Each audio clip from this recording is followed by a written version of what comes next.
صباح الخير عليكم مرحبا بكم. Mesdames, Messieurs, bonjour et bienvenue.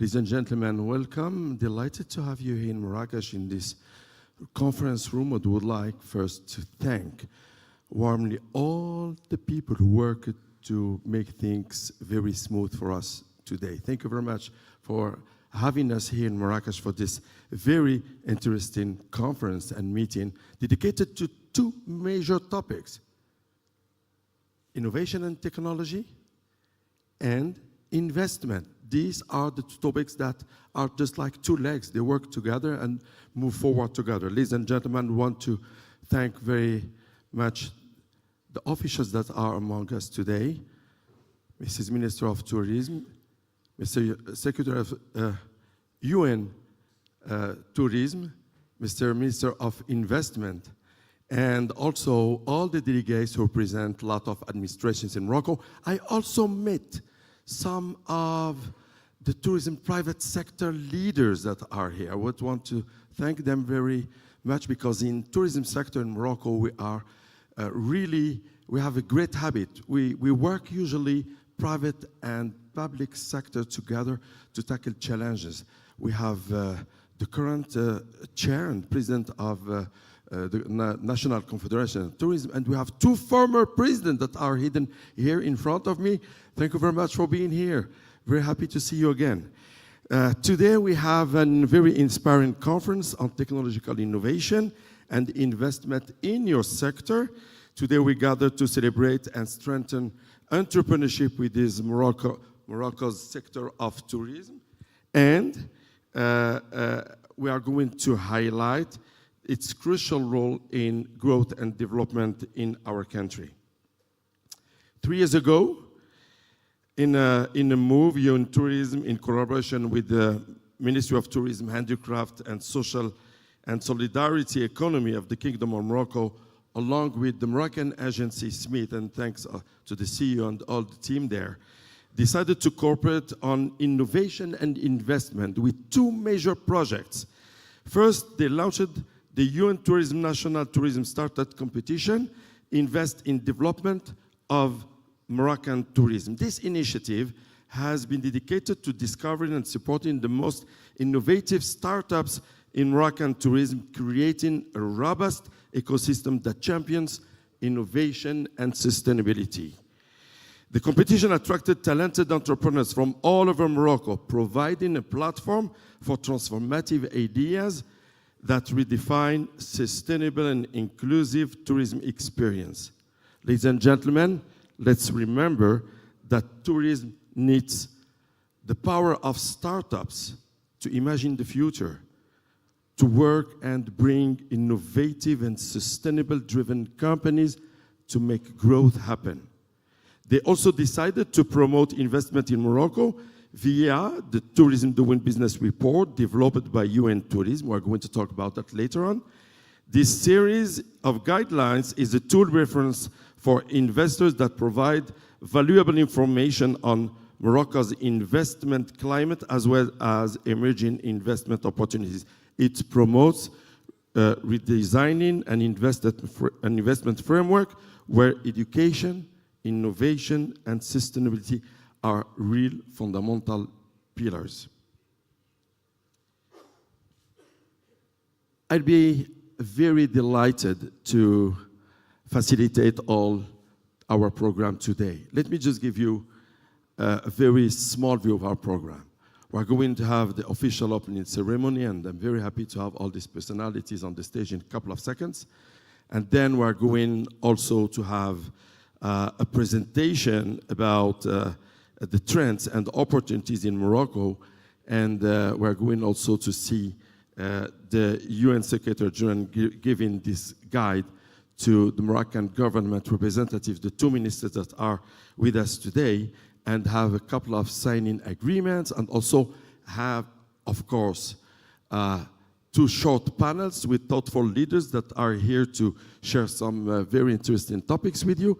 And obviously, we're going to have a coffee break, and we are going all together to go for lunch at the end of our meeting. Ladies and gentlemen, to start, allow me to invite on the stage these personalities who are with us today.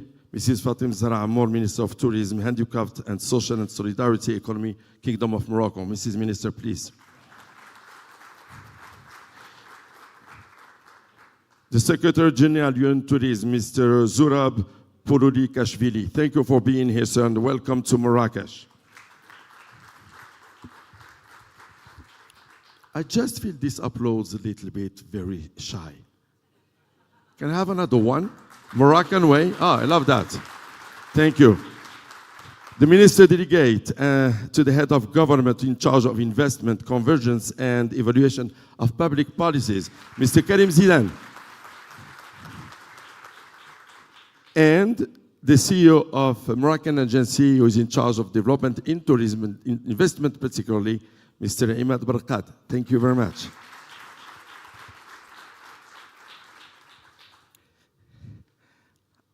We're going to use both languages, English and French, as we use in Morocco very often, and even if there's some Arabic. We don't have translation for Arabic, but if we need some Arabic, we can get it also. We're going to have our first address from you, Mrs. Fatim Zahra Amour, Minister of Tourism, Handicapped and Social and Solidarity Economy. Please.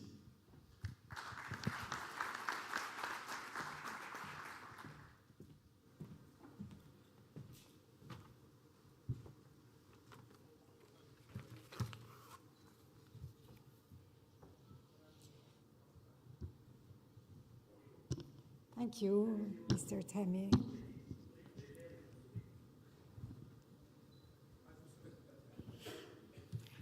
J'ai de la concurrence là. We don't need to compete. Okay, shall we start? Yeah. Really. Excellency, Mr. Zurab Poulouli-Kashvili, Secretary General of UN Tourism, Minister Karim Zidane, Mr. Imad Barqad, CEO of Smith, Honorable Assistants. It's a pleasure to welcome you all today in Marrakesh for this international conference on technological innovation and tourism investment. The timing of this conference is perfect. Our exceptional results in 2024, with 17.4 million tourists choosing Morocco as their destination, demonstrate the success of our strategy and the growing appeal of our country. This historic achievement is not by chance, but the result of a clear and ambitious vision. Under the leadership of His Majesty King Mohammed VI, Morocco has witnessed a remarkable transformation journey. Our government has implemented major reforms in the past 3 years. Social protection, direct aid, healthcare access, and housing support. The recent Family Code revision also demonstrates our commitment to social change, and these key reforms establish the foundation for sustainable economic growth. At the same time, Morocco is achieving remarkable progress in many strategic sectors: renewable energy, industry, infrastructure, and of course, tourism. This momentum needs bold digital transformation to drive our economic and social development. Ladies and gentlemen, at the heart of this digital transformation are startups. In the Moroccan tourism sector, digitalization is already underway. In our 23-26 roadmap, digitalizing industry players is a key driver. That's why we've put in place a very competitive framework for tourism businesses wanting to go digital. The signing of the strategic partnership with UN Tourism in November 2022 marked a new step in this transformation. This program, developed with Smith, includes 2 national tourism startup competitions focused on strategic areas: gaming and leisure, Moroccan gastronomy, tourism service digitalization, and rural community tourism development. These themes are key experiences where Morocco has great potential. Today, we're also celebrating our first group of innovative tourism startups which I warmly congratulate. These young entrepreneurs embody the boldness and creativity of Morocco's new generation. Their projects show exceptional diversity: eco-friendly accommodation, Moroccan street food, cultural heritage promotion, water sports, and many other initiatives reinventing the tourism experience. Ladies and gentlemen, our ambition is clear: to make Morocco Africa's technology innovation hub in tourism. The startups we support, the talents we develop, and the innovative solutions that will emerge will directly contribute to job creation and local economic development. This investment will enhance our tourism industry while strengthening collaboration across the continent to build a more resilient African tourism sector. The presence today of prominent experts, international investors, and innovative entrepreneurs shows we share a common vision. And in Morocco, tourism investment support is stronger than ever. Investment Charter, Mohammed VI Investment Fund, Go Siyaha, and the Tourism Project Bank. The Tourism Investment Guide being presented today, which we developed with UN Tourism and Smith, is full of key information and opportunities for both Moroccan and foreign investors. Ladies and gentlemen, the future of tourism is being built today through our innovation choices and investment decision. Morocco is ready to be your partner in this exciting adventure. Thank you.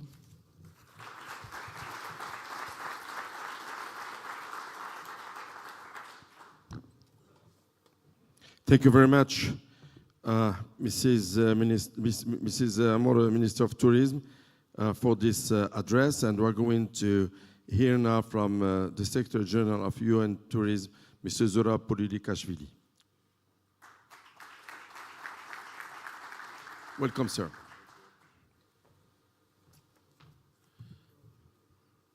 Bonjour, salam, good morning. Very happy to be back.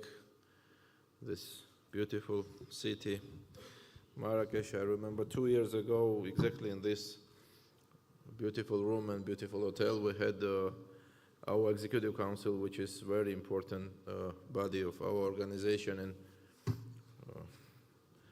it was the place where we made the most important decisions for next agenda for next year, and I'm very happy to be back. I immediately remember that days. I want to thank our dear friend. When I say our, it means tourism industry. Dear Fatim Zahra Amor, dear Minister, thank you for your leadership, for your support. Always our organization, our ideas, and supporting our sector worldwide, not only in Morocco.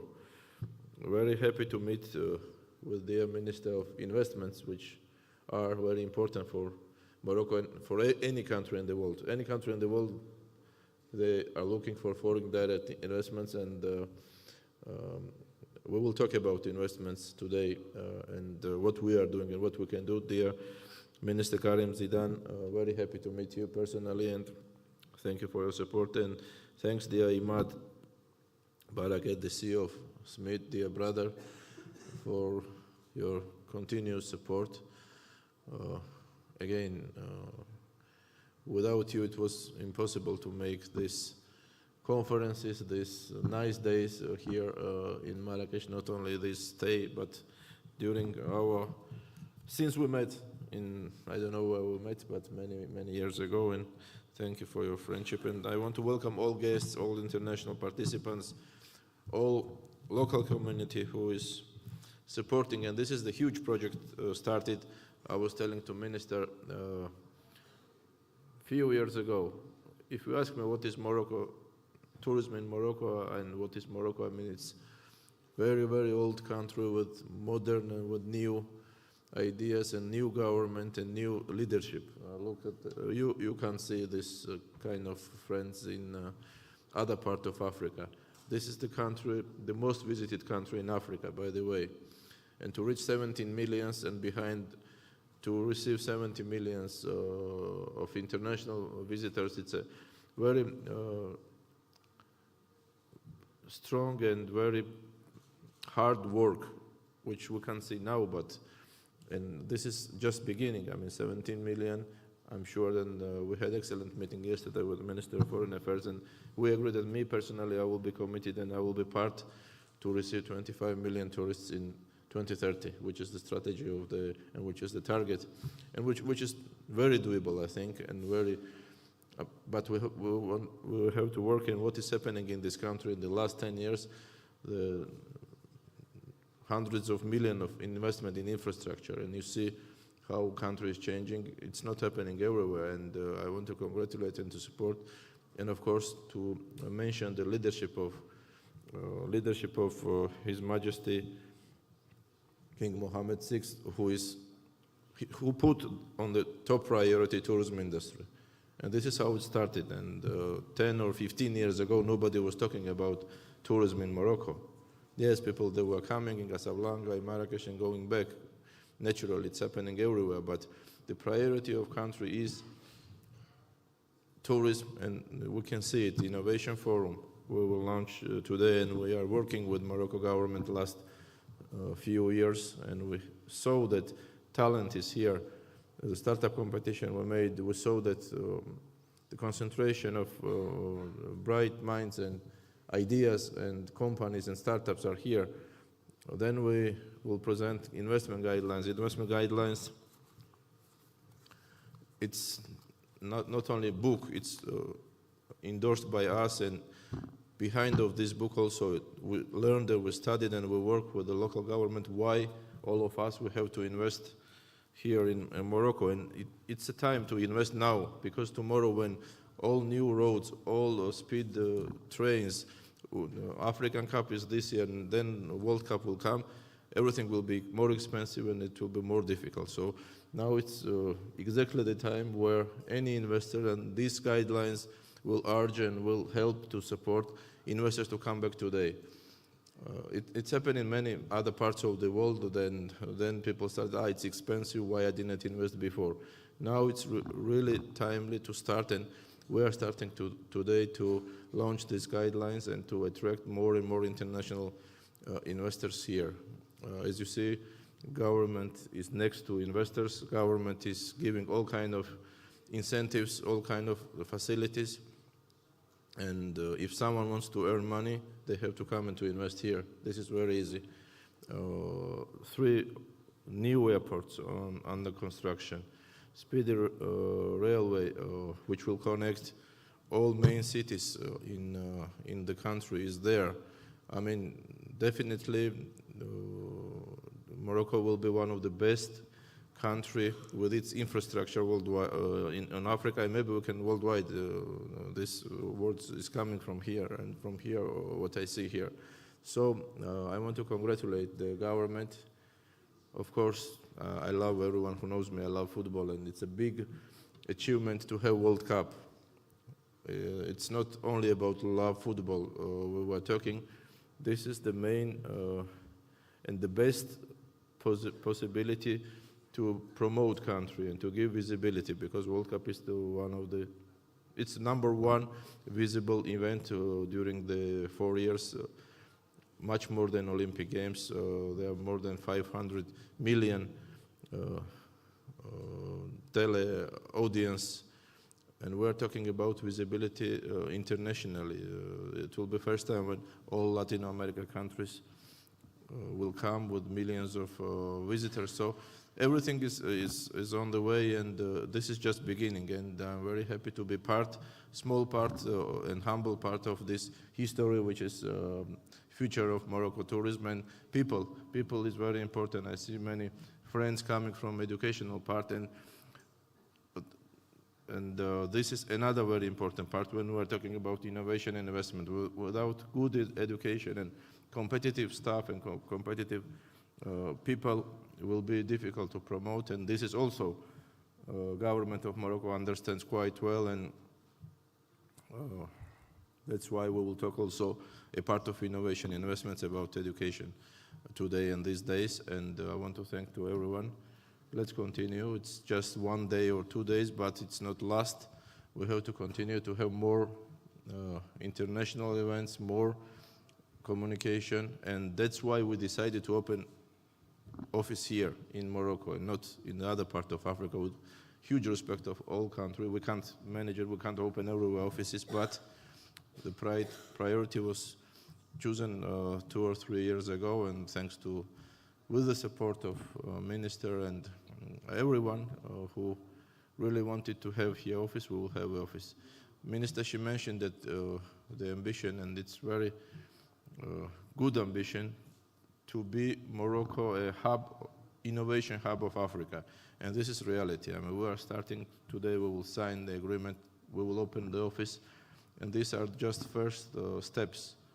And this is reality, and I'm very happy again to start this support to African continent from here, from Rabat, and congratulations, and I'm sure that we will celebrate many victories together with you, because it's always a pleasure to work with good friends and with professional friends. So thank you for your commitment, thank you for your support, and thank you for your leadership again. I wish you all the best, to all participants, successful meetings. And this is the place to earn money. Everyone who wants to earn money, they have to invest in hotels, in restaurants, in shops, because numbers are here, numbers are booming, numbers are growing. 70 million will be 20, 25 millions in next few years, and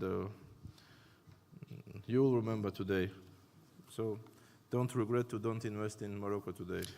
Thank you. Thank you very much.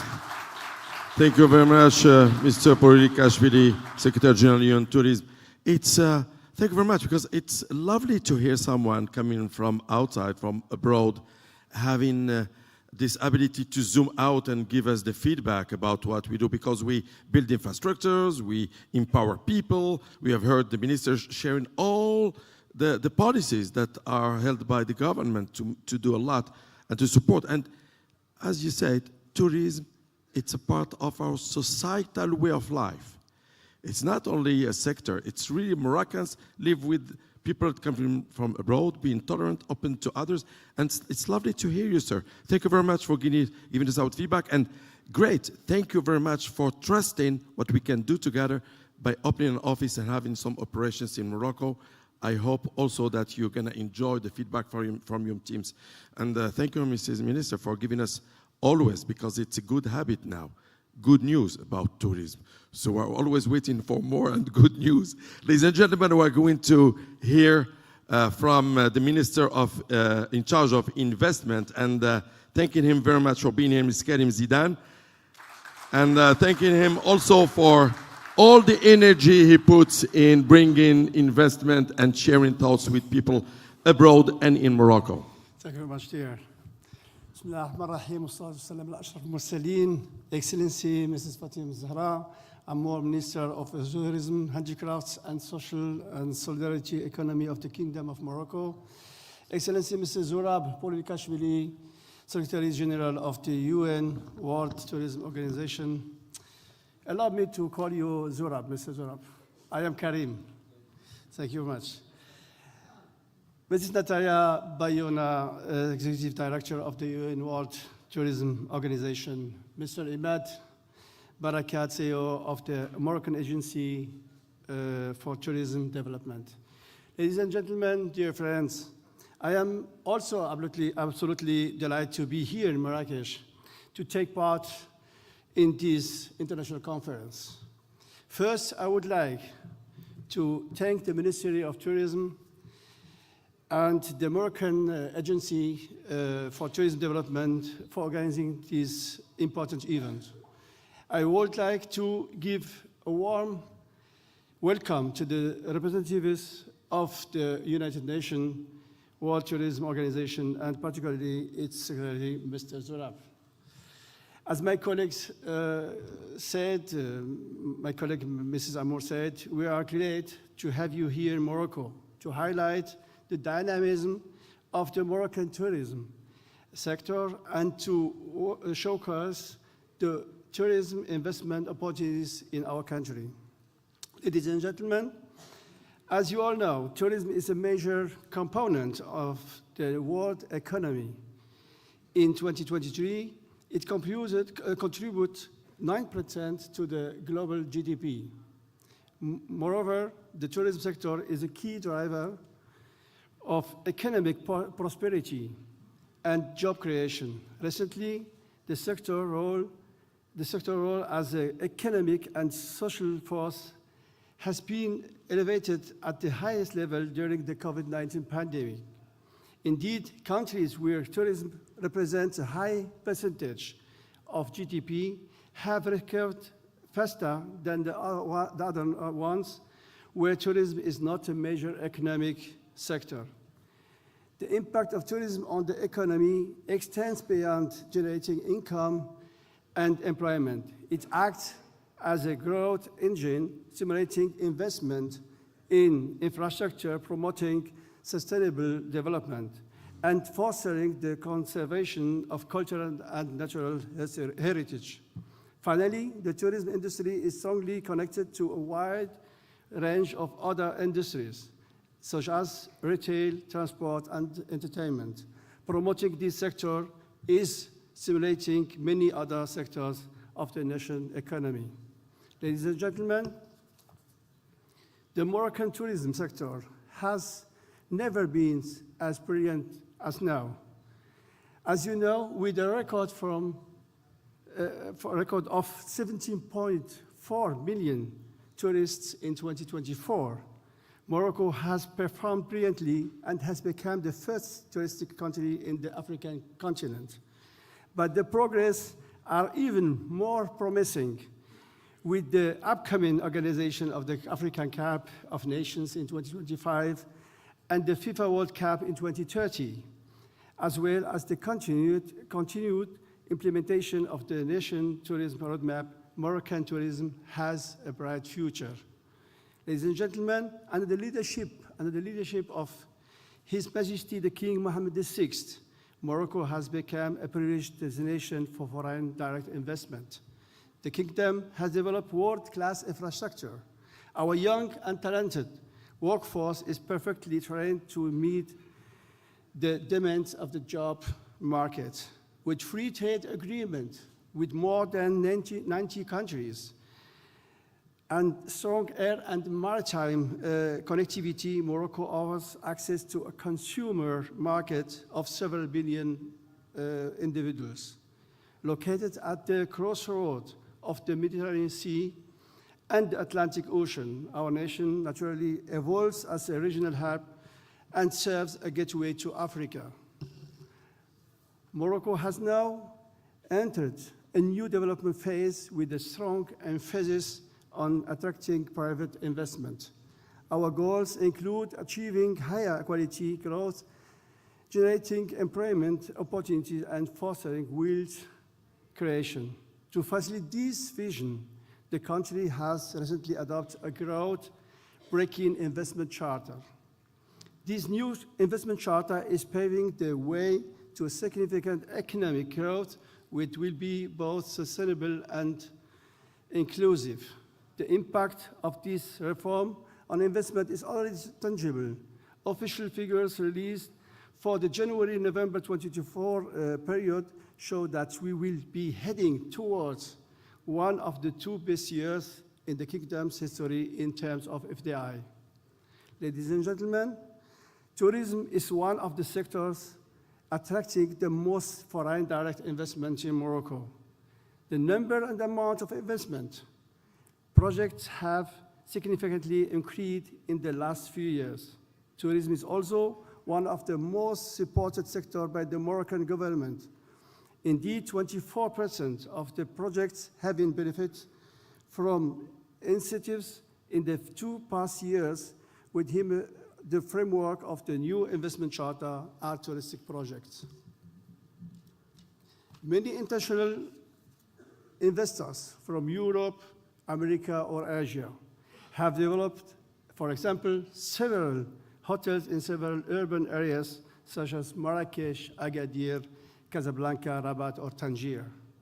The horizon ahead is full of investment opportunities in hospitality and leisure, and with the government's support and guidance, I am sure that tourism investment will continue to grow in all the Moroccan regions and to contribute to the national economic prosperity. Thank you very much. Thank you very much, Mr. Minister. Thank you very much.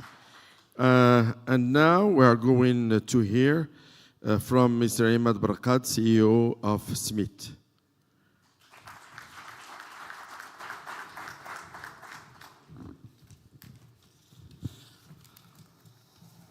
Assalamu alaikum. Bismillah ar-Rahman ar-Rahim. Thank you all for the nice words. Your Excellency, the Secretary General of UN Tourism, Your Excellency Minister Ammar, Your Excellency Minister Zidane, honorable guests, ladies and gentlemen. I would like to begin by warmly welcoming His Excellency, I'll say Zurab, my friend, dear friend, all the representatives of UN Tourism and all our guests for their presence here today. The number of delegates present here are more than 160 present here in the room. It shows the interest in tourism investment by all of you in general and in technological innovation in particular. It is both an honor and a pleasure to be here today to share the progress of action discussed 2 years ago, I think in November 2022, as a part of an agreement signed with the UN Tourism and the Ministry of Tourism in this beautiful and touristic city. I would like to express my gratitude to the UN Tourism for their exceptional collaboration. Your dedication and visionary approach to sustainable and innovative tourism are truly inspiring for us. As you know, the past pandemic shook the global tourism industry, revealing vulnerability, but also igniting a spark for transformation. The Moroccan Agency for Tourism Development embraced this moment as a call to innovate as all the Moroccan ecosystems. In accordance with the guidelines of His Majesty the King Mohammed VI, the Tourism Department and Smith have made the promotion of individual and private initiative their priority by involving all investors in the development of a diversified tourism experience. For those looking for investment, Morocco and the process has never been easier to access. Programs have been designed to enhance innovation and to speed up the transformation of the offer. Digital platforms like the Project Bank offer to investors easy support. An arsenal of services and subsidies have been put in place with a significant part reserved for niche innovation and leisure. Attracting startups and small investors became a part of our tourism investment roadmap to diversify the tourism experience, backed by incubation initiatives designed to foster innovation and creativity. Today, Morocco stands as a beacon of modern tourism. Many projects have already come to life, each testament to the country's commitment to excellence. The figures achieved this year attest the progress made by the sector. I'm appealing UN Tourism to promote Morocco as a must-invest destination in the world and in Africa as well, to small and large investors who are part of its databases. Let us dare to imagine new ways to promote tourism investors together. This forum will provide us with a valuable platform to exchange ideas, showcase innovative initiatives, and foster strong partnership between the public and private sectors. Together, I'm confident, together we can develop innovative solutions that position Morocco at the forefront of global tourism. I wish you an inspiring discussion and welcome to Morocco. مرحبا بكم في Marrakesh, and I hope a nice stay for all people coming from outside Morocco, but as well from people coming from outside Marrakesh. Welcome Thank you very to much. Marrakesh. Thank you very much.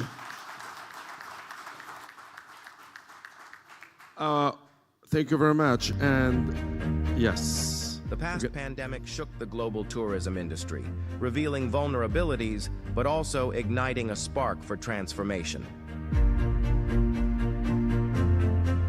Morocco, with its rich history and forward-looking vision, embraced this moment as a call to innovate and adapt. From the depths of crisis emerged a path toward a brighter, smarter future for tourism, a journey toward Tourism 4.0. In accordance with the guidelines of His Majesty the King Mohammed VI, the Tourism Department and the Moroccan Agency for Tourism Development, SMIT, have made the promotion of individual and private initiatives their priority.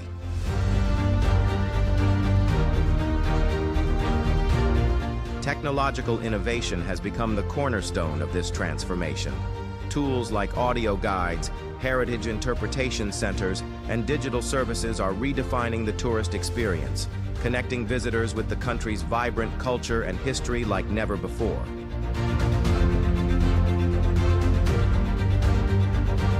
For those looking to invest in Morocco's dynamic tourism sector, the process has never been easier. Platforms like the Project Bank simplify procedures, offering targeted support to the tourism's ecosystem's actors. This digital revolution is not just about recovery, it's about setting a new standard. Startups and small investors are now part of an environment where ideas thrive, backed by incubation initiatives designed to foster innovation and creativity. SMIT, the Moroccan Agency for Tourism Development, is paving the way for niche innovations that diversify the tourism experience. Programs tailored to specific needs ensure that each project has the best chance of success. Today, Morocco stands as a beacon of modern tourism. Many projects have already come to life, each a testament to the country's commitment to excellence. Through strategic partnerships with global organizations like the UN Tourism, Morocco aligns itself with the best practices worldwide. The Moroccan tourism, with a seamless blend of heritage, innovation, and excellence, has now more than ever become an inspiring vision for attracting tourism investment for innovative projects. Invest in tourism. Thank you. Thank you very much. Join me, please, to thank all the officials for these speeches and addresses we had in this open ceremony. Thank you very much. I'll let you go back to your seats. Thanks a lot.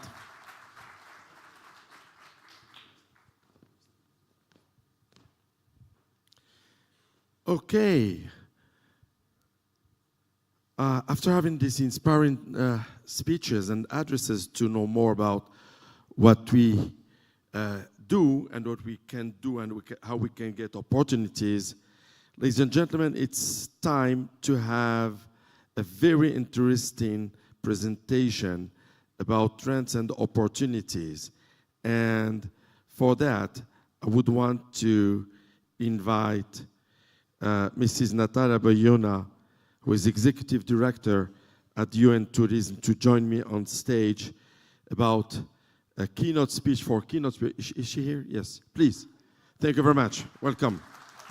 We're going to hear from you about investment trends and opportunities, and we're going to take something like 15 minutes. And it's very interesting because just want to say that 6 years ago, together with the Secretary General, set a UN tourism agenda for innovation, education, and investment. And we heard from him that these three topics always go together for years.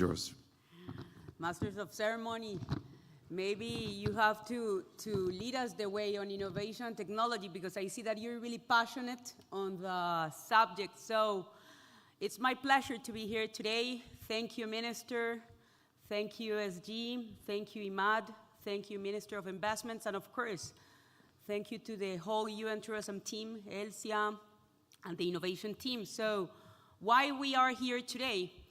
I have to say that I have a deja vu, because in this room we made, and the ministers made, an incredible decision, a very important decision that have helped us to create the roadmap on innovation, investments, and education in Morocco.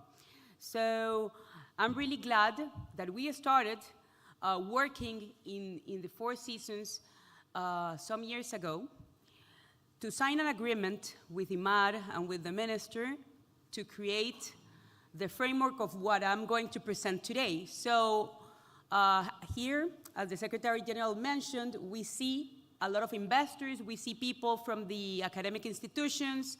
So let me start talking a little bit about data and where is the world today when it comes to investments.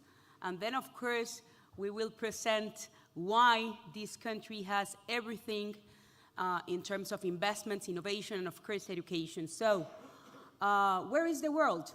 The investment and the economy is like a roller coaster.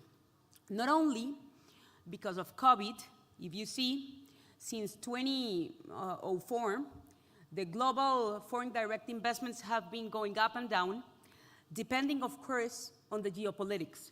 For investors, security, trust, and confidence are the main pillars. And by coincidence, those are the main pillars of tourism as well. So we can say that the wars and the geopolitical tensions have not helped us. And of course, thanks to the war in Ukraine, thanks to the war between different countries all around the globe, the UN stated more than 60 conflicts, and you can see how since 2020, foreign direct investments have been decreasing, and since 2022, more or less, they are becoming stable again. So those political messages have been key for global investors. So in the world where we are, 2024, this data of the last year, so which are the regions that are receiving the most numbers when it comes to investments? I'm talking about the general economy. I'm not talking about tourism. So Asia and the Middle East, $621 billion. North America, 361. Third region in the world, Latin America and the Caribbean, $193 billion invested. Africa, 53. And look at this. Europe, that used to be the more mature region in the world, is the last when it comes to receiving foreign direct investments and funds. This is a strong message because the wars really affected Europe, and this, of course, has to send a message not only to investors but also to the countries, because this is a moment where emerging destinations can grow. So, after this, what is happening in Africa? Always good news are coming in Africa when we come here. Again, a roller coaster, because of course foreign direct investment depends on the tensions, but you can see that from the last years, the African region has been receiving a lot of funds, and it has been really supported. So in the case of 2021, I guess that this peak was thanks to an oil and gas investment that came to Nigeria. But if you see, despite of 2021, there was an increase from 2.7% to 4%. So the projections say that foreign direct investments in Africa will maintain and will be stable. Now let's jump to tourism. What is happening in tourism? So the world has been recovered, as you can see, and of course, when it comes to regions, Africa has surpassed COVID, 107% of growth. So at the end of the day, we are ready. The panorama is correct when it comes to investments, and I love these because this is the map of tourism. So which are the best performing destinations globally? The first one, the country that is growing the most, is Albania, 80% of growth in international tourism receipts. The second one is Saudi Arabia. The third one is my hometown, Colombia. And the fourth one, Morocco, 35%. And the fifth one, 32%. I love these. Why? Because the top 5 are emerging destinations. People are looking at different destinations, not at their typical mature way of traveling. And this is a strong opportunity as well for all of us to promote Morocco more than ever, thanks to this growth. So, SG, Minister Fatima, congratulations. So something is really well done if Morocco is there. And of course, then, what is happening in tourism? In the global scope, tourism have helped on the creation of more than 400,000 new jobs, with $194 billion invested on the ground, with almost 3,000 new projects when it comes to tourism. So where are the top investors in tourism in the world? The US is by far the top investor. Second one, the UK. Third one is Spain. Fourth, Thailand. And fifth, France. And sixth, China. This makes sense because, of course, the strongest markets when it comes to tourism and when it comes to global investments are there. So they are positioning themselves as strong hubs to create investment strategies. And in Africa, where we are, always good. So 92% of the investments in the last year came to accommodation and hotels. There's an expectation to create almost 20,000 jobs thanks to these investments. And there are 129 new projects when it comes to foreign direct investments in the whole Africa. And this is a map, this is the Financial Times ranking on who are the top countries in Africa that are receiving investments. Number 1 is Morocco. So 20 new projects when it comes to investments in tourism. The second one is South Africa. The third one is Tanzania. The fourth is Nigeria. And 5 is Tunisia. What is the good thing? That there's an opportunity for everyone in Africa, and the investors are seeing the different Africas. So this is a strong map that realizes that the whole Africa is developing, but of course, Morocco is leading the way when it comes to receiving foreign direct investors. And which are the investors and what are the nationalities of those investors that comes from Africa? So again, the United States of America is the number 1 investor when it comes to tourism in Africa. Second one is Belgium. This is interesting. The third one is Spain. The fourth is the UAE. And the fifth is France. And this, of course, is current because if you see, in Morocco we have, of course, the Spanish influence, the La Francophonie, and of course, the Arab influence. So that's why there's a mix of nationalities, and this is good. So, our job, IMAD. So, we have been working with the Secretary General and with the UN Tourism team to help the member states to create a framework, how to approach investors, how to approach the private sector. So we have done these with 25 countries, but in Africa, Morocco has been the first with whom we signed an agreement. And today, finally, we came to life with our investment guideline, that is a cooperation between UN Tourism, Ministry of Tourism, and of course, Ministry of Investments and SMIT. So, let me see if I get my Moroccan passport today. So, the main reasons to invest in Morocco, first of all, of course, the geographic location. This is really important. So, for investors, because of the connections. So, just 14 kilometers from Europe, of course, competitive production costs and a skilled workforce, Rich in cultural heritage, 9 UNESCO sites, 11 national parks. There is a strong roadmap for tourism, 9 priorities identified when it comes to international tourism, 19 airports, 27 commercial ports, and 60% growth in accommodation. And of course, a dedicated agency in charge of investment promotion that is in charge of helping the investors to do the soft land in an easy way. So, economic outlook is the first chapter of the guideline that then we will give you one piece to all of the attendees. So, Morocco, 2.5% of average of GDP growth. There's a projection of 4% growth in 2025. And of course, inflation is below the regional average. So this is really important to position the destination and to create a perception of confidence in the economy. So here, when it comes to international arrivals, I already mentioned, these international arrivals are booming, 35% of increase, and of course a 43% if we compare this with 2024.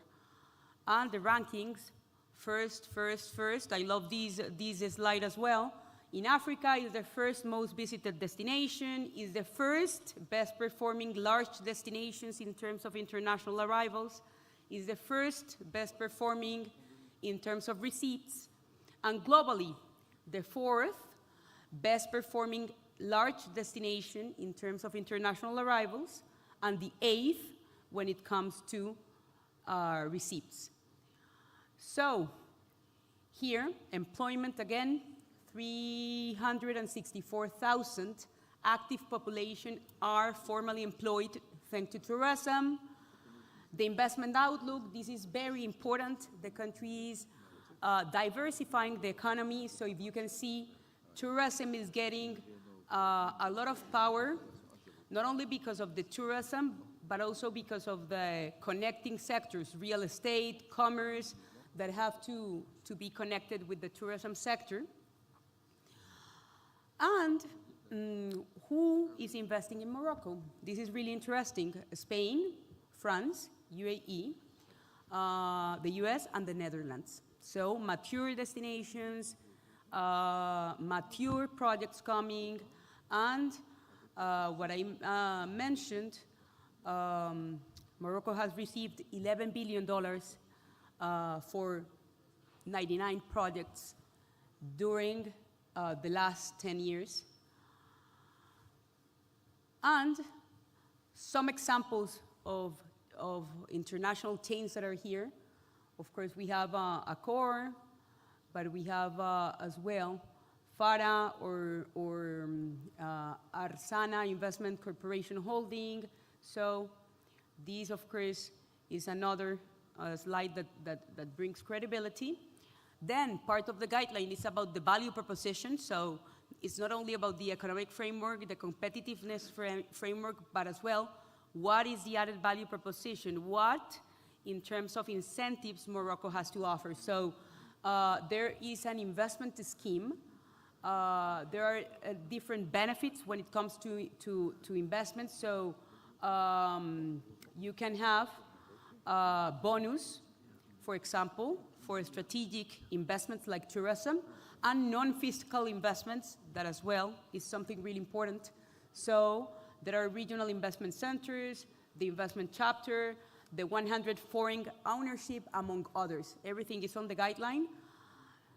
In terms of tourism, so there are different products in the country, and when it comes to competitiveness, so we have to say that the numbers speak by themselves. So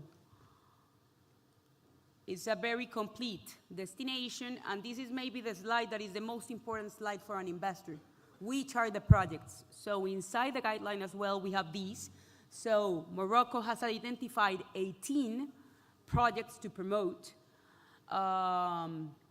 that if you sum them, $1 billion.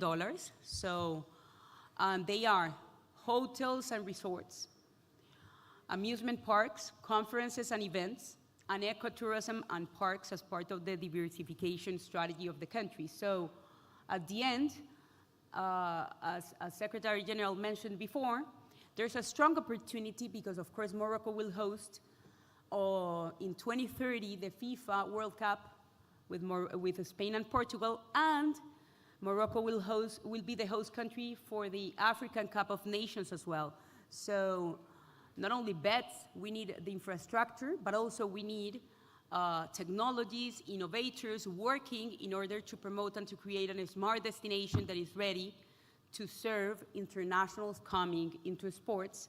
So this is an opportunity as well in different cities like Casablanca, Rabat, Fez, Tanger, among others. So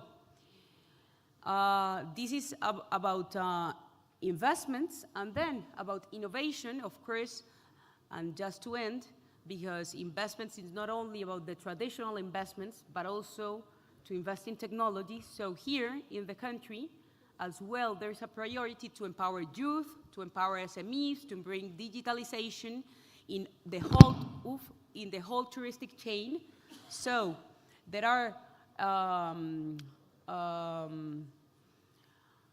there is one competition that we launched together, and the winners we will bring them into the stage. But just to remember you that when we launched this application, we received 137 applications from startups from all the country based in solutions for innovation in blue economy, innovation in cultural heritage, sustainable urban city futures, so smart destinations, and innovation in natural heritage. So these projects, of course, will have the support of UN Tourism to accelerate them, to mentor them, and to help them to access, of course, to funding. So with this, you can scan I see a lot of iPhones, a lot of mobiles, so that's good. So you can download the investment guideline here. And thank you. We're going to keep that like this. Okay. Big applause, ladies and gentlemen. Thank you for this very interesting presentation. I really appreciate that. And particularly wanted to thank you for this wonderful slide. Seeing Morocco 3 times first, best. And this is very good to hear sometimes when people work a lot and they say they are congratulated by the figures and by the results. Yeah. Thank you very much. I want also to mention one thing, because this presentation was highlighting all the foreign direct investment and the advocacy for that, and they really appreciate it. I want to thank also all the national investors, because we need both. Moroccan investors, national investors, and international investors. And with both, we can make things happen. Thank you very much. Stay with me on the stage. I want to call back all the personalities that are with us. Mrs. Minister of Tourism, please, if you can come back. Mr. Secretary General UN Tourism, come back. Mr. Minister in charge of investment, please, and Ahmed Barkad. And they will also want to call on the stage the Regional Director for Africa from UN Tourism, Mrs. Elsia Grandcourt. She's here. Thank you very much. And now we are going to move, yes, please. We're going to move to the next part of our work, which is for the handover of the investment guidelines that have been developed by UN Tourism in collaboration with the Ministry and Smith. And we have heard that, yes. And please, I will just for the photo, if you can give it again to the both ministers. Yes. Voilà, le guide qui est remis par le secrétaire général de ONU Tourisme aux 2 ministres et qui montre tout l'argumentaire pour le développement de l'investissement. And it's very important because you have a lot of information and guidelines. And obviously, you can download it, you can have it.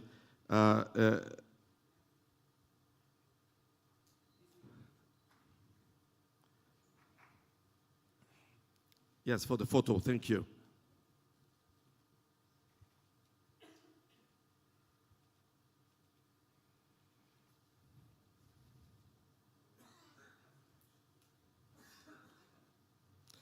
Yes. Oh, thank you very much, sir. Oh, I really appreciate. Thank you. This is there's a nice gift. I will keep it. I will keep it. Thank you very much. And now we're going to have a sign-in ceremony for one. So, si on peut avoir la table pour la signature, s'il vous plaît.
On va passer à la signature. Please, you can have a seat.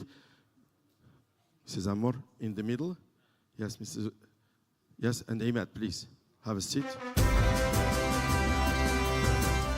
This agreement is signed here in Marrakesh today to start on the second phase for the cooperation between UN Tourism and Morocco about innovation and investment.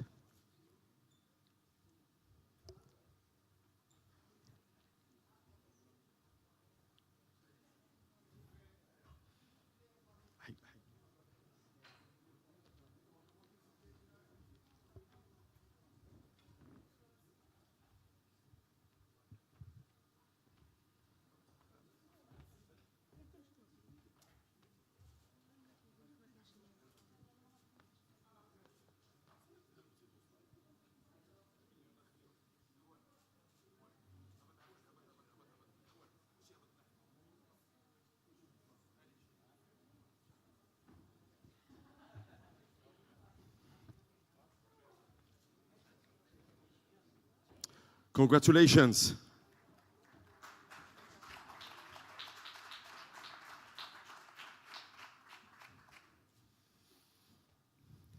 Thank you very much.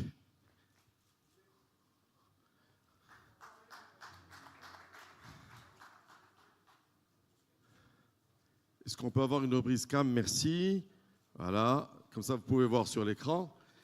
Allez, merci. On va laisser débarrasser les tables, s'il vous plaît. يلا إخوان جمعوا الطوالي عافاك.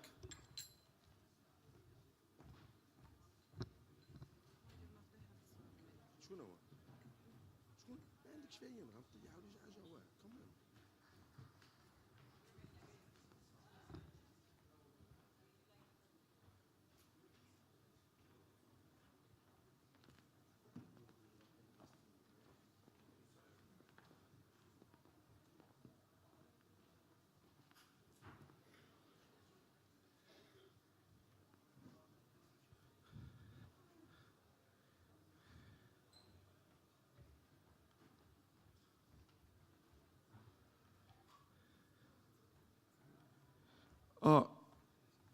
Mr. Secretary General, Mrs. Minister, and Mr. Minister, and Imad, the job is not finished. I need you. I still need you. You can come back, please, because this moment will be an amazing moment. We need you to celebrate the startup. So please come back. Thank you very much.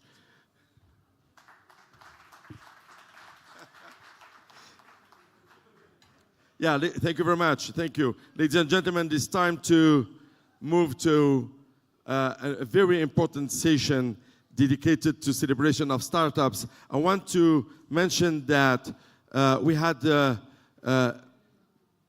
lot of startups that came from all over the country, and the figure is 157 applications submitted from all over Morocco, and this competition highlighted the incredible potential of Moroccan tourism, and we had so many innovative ideas.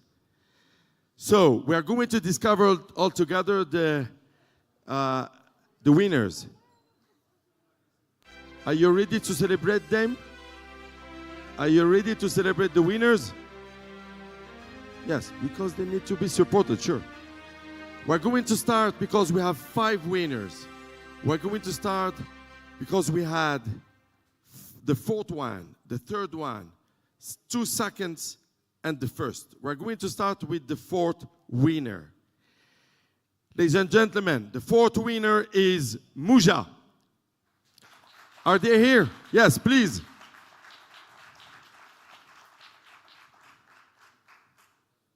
Wonderful. Marhaba. Yes, it's here. And the prize is given by the ladies and Ahmed.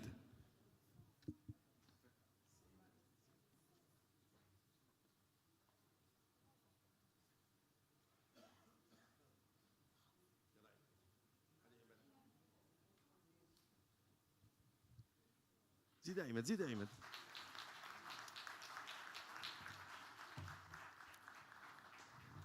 Mouja, quelle est votre activité?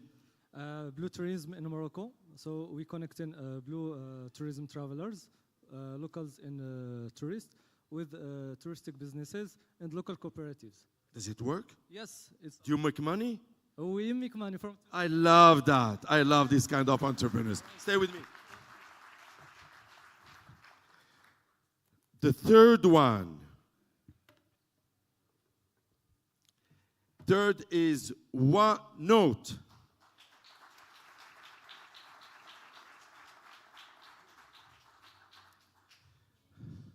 The prize is given by Estia Grandcourt. And Ahmed now. Yes, please. Thank you, Ahmed. Ils sont pas là? Ah, il est là. He had the coffee break before the coffee break. أجل وسطعفك.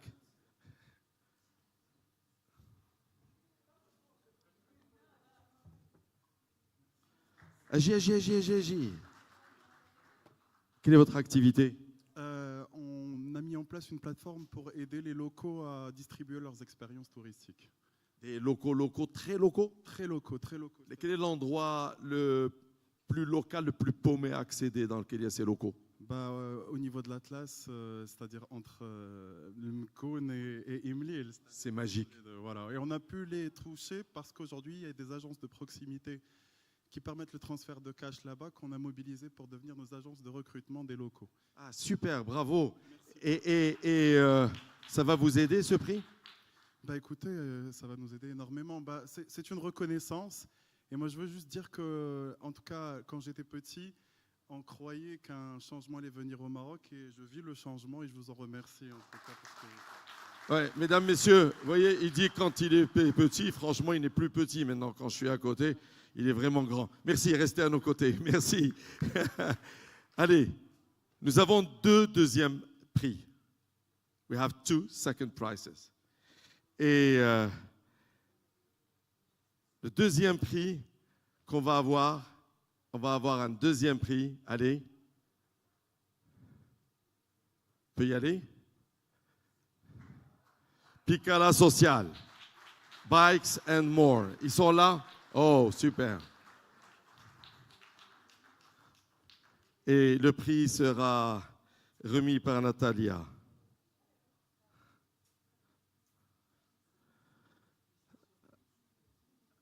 Venez au milieu, venez au milieu, venez au milieu.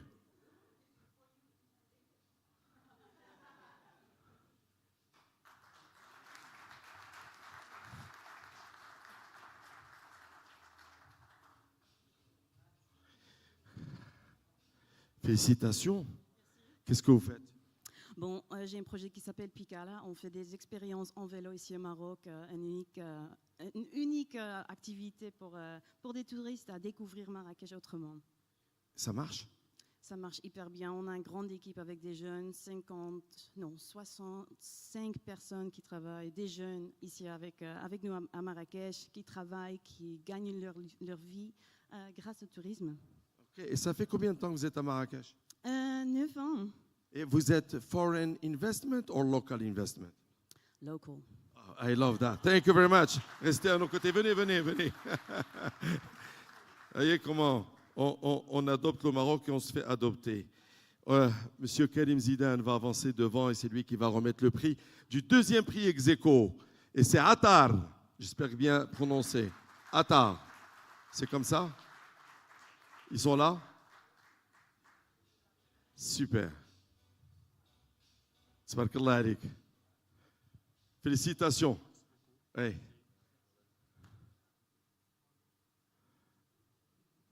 Voilà, pour la photo, super. Remis par le ministre de l'Investissement. Magnifique.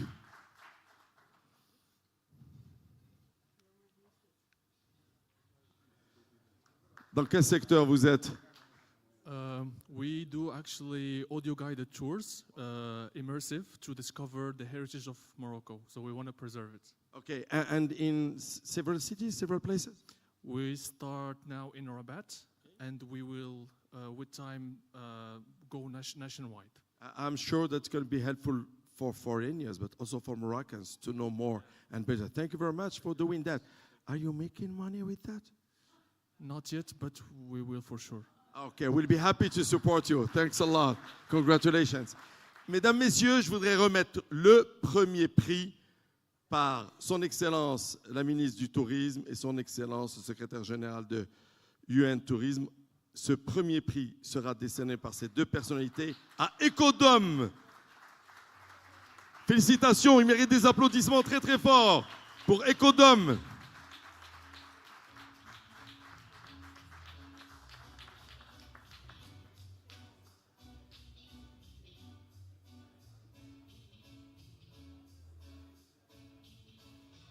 Allez, au milieu, mon ami, au milieu pour la photo et le prix. Félicitations, sous vos applaudissements, ce travail qui a été fait et dont on voit les résultats maintenant. Magnifique, Ecodome, félicitations. C'est super ça. Farhan. Oui, bien sûr, bien évidemment. Alors, ce que c'est Ecodome, c'est une entreprise qui opère dans le secteur de la construction écologique, le développement de l'infrastructure pour le tourisme rural en exploitant des matériaux locaux et en combinant cela avec la technologie moderne. Sans plastique. Sans plastique, sans produits industriels, principalement des matériaux locaux, principalement de la terre. Magnifique. Et ça marche? Ça marche très bien, oui. Si on veut construire une petite maison dans le monde rural, on vient vous voir? C'est possible également, oui. Quel est le budget? Ça dépend de ce que vous voulez. Bon, on va se rencontrer après. Félicitations, premier prix. Je voudrais appeler les autres startups qui ont concouru et qui sont parmi nous. Je voudrais aussi qu'on les applaudisse. Est-ce que vous pouvez vous joindre à nous? Venez. Je sais qu'il y a d'autres startups dans la salle. Venez, s'il vous plaît. Je voudrais qu'on vous salue. J'aimerais qu'on vous applaudisse aussi. Venez, venez, venez, venez. Allez, allez, allez, allez, allez. Venez, je suis heureux et ravi de vous avoir. On va faire une photo de groupe avec les startups. Il y a encore des gens. Venez, monsieur. Marhaba bik. Venez, mademoiselle. Super. On va laisser les ministres, secrétaire général, UN Tourisme, se mettre avec les startups. If you can come to the front a little bit here, we can have a group photo. Allez-y avec eux et on va vous laisser faire la photo. Voilà. Sous les applaudissements pour les félicitations pour ces startups qui innovent, créent. Bravo à celles qui ont participé. Bravo à ces idées. It's great to see this wonderful energy here in Morocco. Et sous ces applaudissements, je vais vous proposer d'aller vers une pause café. Ladies and gentlemen, we're going to have a coffee break for 15 minutes and come back. Thank you very much to all of you.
Oh, thank you.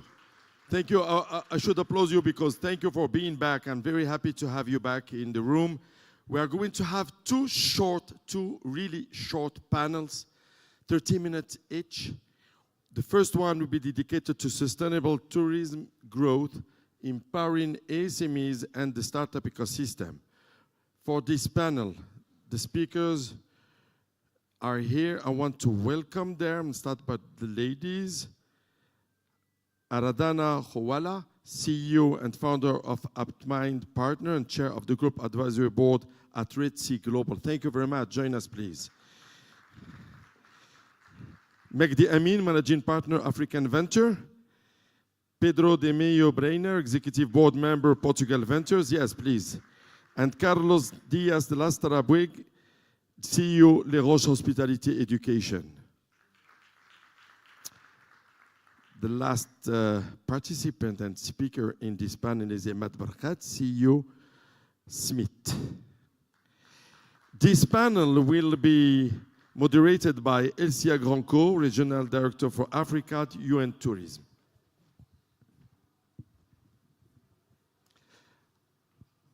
I'll let you as you want. You can go there. If you go there, don't let them go there. They will not manage time. So you can be there. Okay, I can give you my mic, 30 minutes. I'll be back. Sure. Thank you, Mr. Moderator. Rebonjour à tout le monde et bienvenue à notre séance d'aujourd'hui.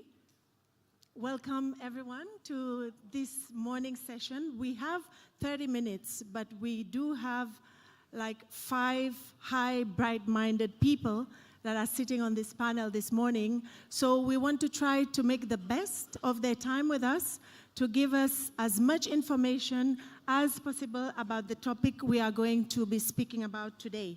So just allow me to set the tone a little bit to share what really this panel is about. We are going to talk about sustainable tourism growth, empowering SMEs and startups ecosystem. So we're going to look at the vital role, especially of investment in driving sustainable growth for small and medium enterprises and startups in the tourism industry. Investment, as we know, in sustainable solutions is indispensable for advancing the tourism sector, and both the public and private sector, you all play a vital role in driving solutions and pushing for investments. So without any delay, I want to start with the very first question. We always say we go with the ladies first. So, Ms. Aradhana, if you'd like to quickly, I know everybody by now would have Googled all your profiles and know what kind of expertise you bring to the table, but if you want to share with us in briefly what you do, but at the same time, if you could share with us, as we know, startups, they have a pivotal role in transforming tourism. But for them to succeed and for them to be able to thrive, there's always the issue of financing that we talk about. So maybe you could share with us how we can create a vibrant ecosystem that is not just economically viable, but also socially and environmentally sustainable. Thank you, Elsia. A very brief introduction. My name is Aradhana Khowala. I'm a global expert on travel and tourism, working both with the public and the private sector in 80-odd countries around the world, with a focus on regenerative growth, so beyond sustainability. Now, to answer your question, I thought the MC was very interesting early on because he kept saying, you make money as a startup? Because at the end of the day, it's all about the money, honey, right? But on a more serious note, if you think about the biggest problems facing travel and tourism industry as we speak, sustainability, over-tourism, unequal allocation of resources, general lack of diversity in gender or across other race, demographics, or you look at the changing consumer demands, all of these problems need transformational solutions. And you need startups to fuel the innovation in the sector, to really come up with solutions which are not just creative, because they're agile. They can look at niche areas which large companies can't because of their sizes or because of how entrenched they are in the old business models, right? But at the end of the day, a startup can only thrive if they have access to capital. We keep saying we are 10% of the global GDP, but travel and tourism sector startup scene is severely underfunded. Only 1% of the overall startup capital gets allocated to travel and tourism. If you look at what sector has got the money, within that, we're talking about nearly 50% of that going to hospitality, so short-term rentals, and the other 50% which is going to improve the existing businesses, so cost efficiency or better software or operational efficiency. If you look at the VC market, the venture capital market, in 2019 we were talking about 9 billion allocated from the VC. 2023 that number is at 3 billion. And even VCs are now funding Series F, which means they have a choice for more mature companies, while startups really need access to early stage capital, right? So what do we do? What is the solution? Get creative, guys. Let's not all fish in the same pond, right? Now, travel and tourism companies really need to step up, because you can look across sectors that businesses which work with startups benefit both parties. Startups get access to infrastructure, they get access to consumers, so they're actually playing in the real world.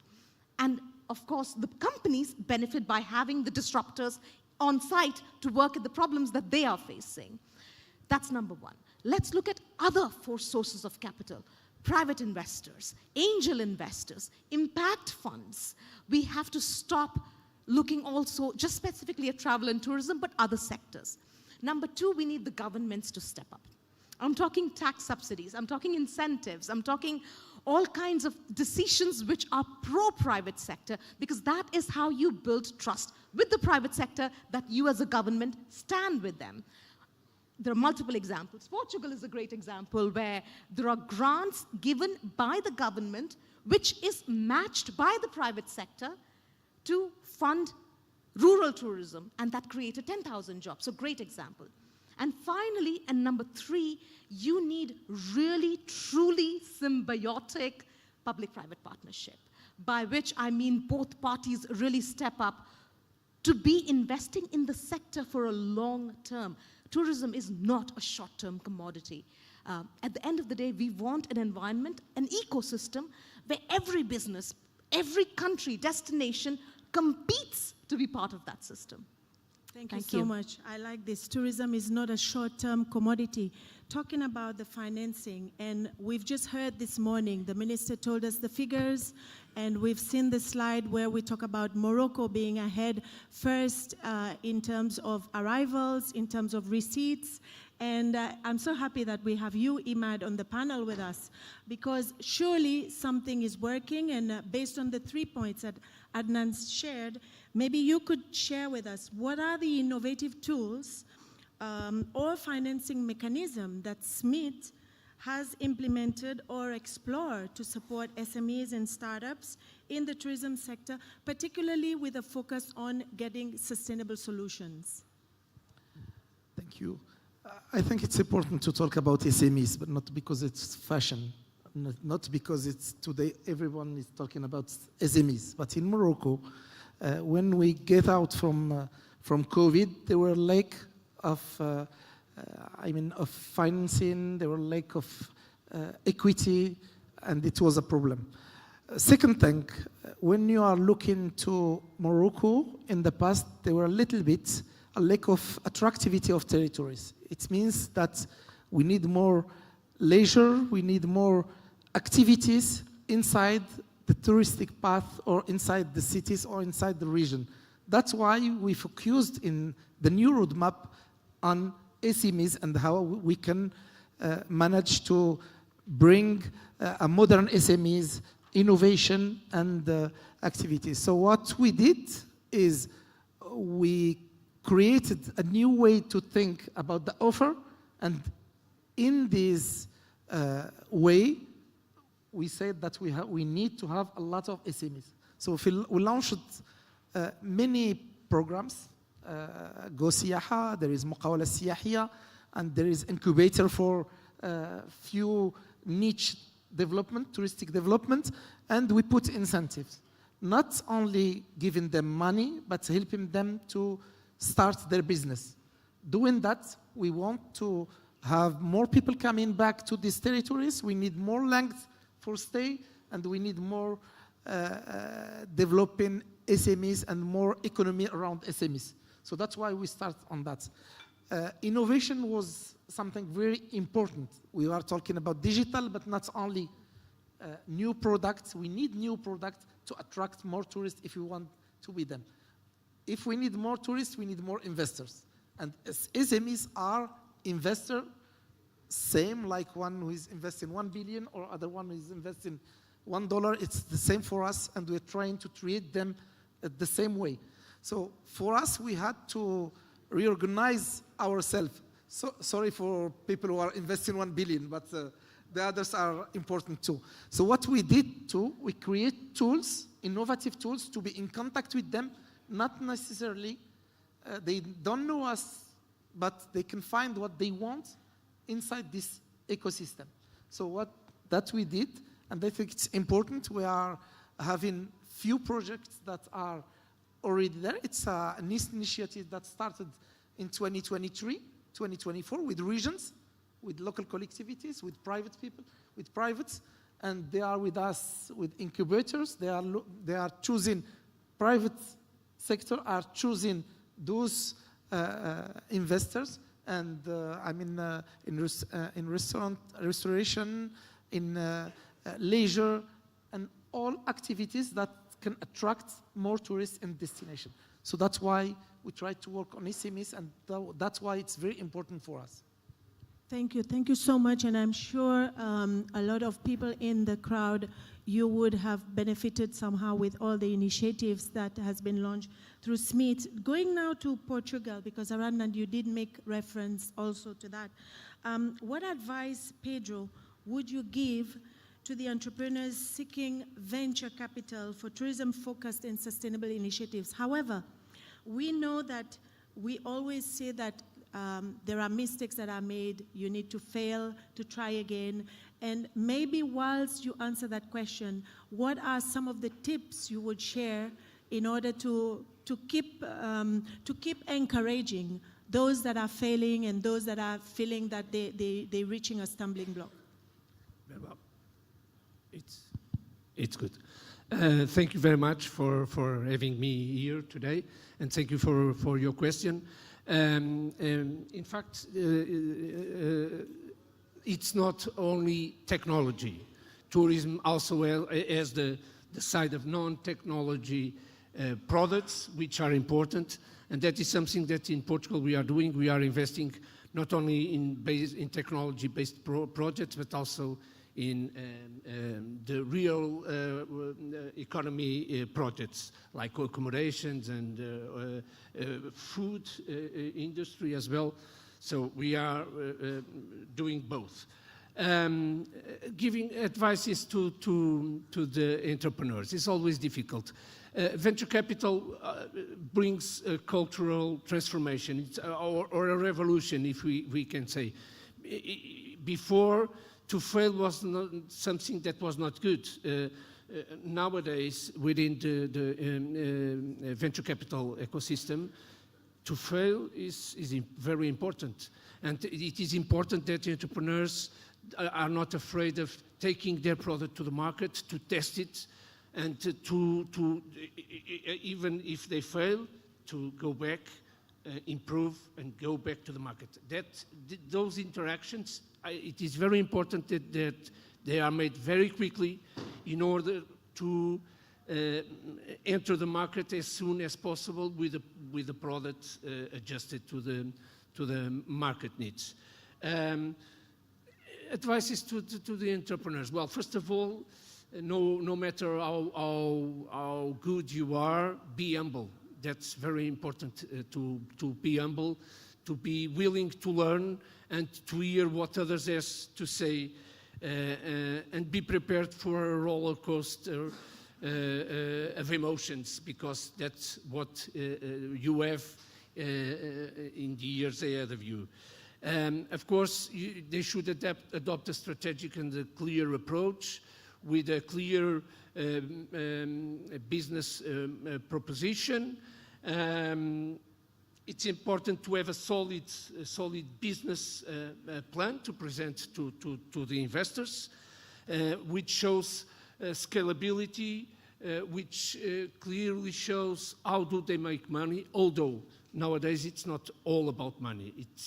It has impact is very important as well. And of course, venture capital is nowadays incorporating the ESG factors into our processes.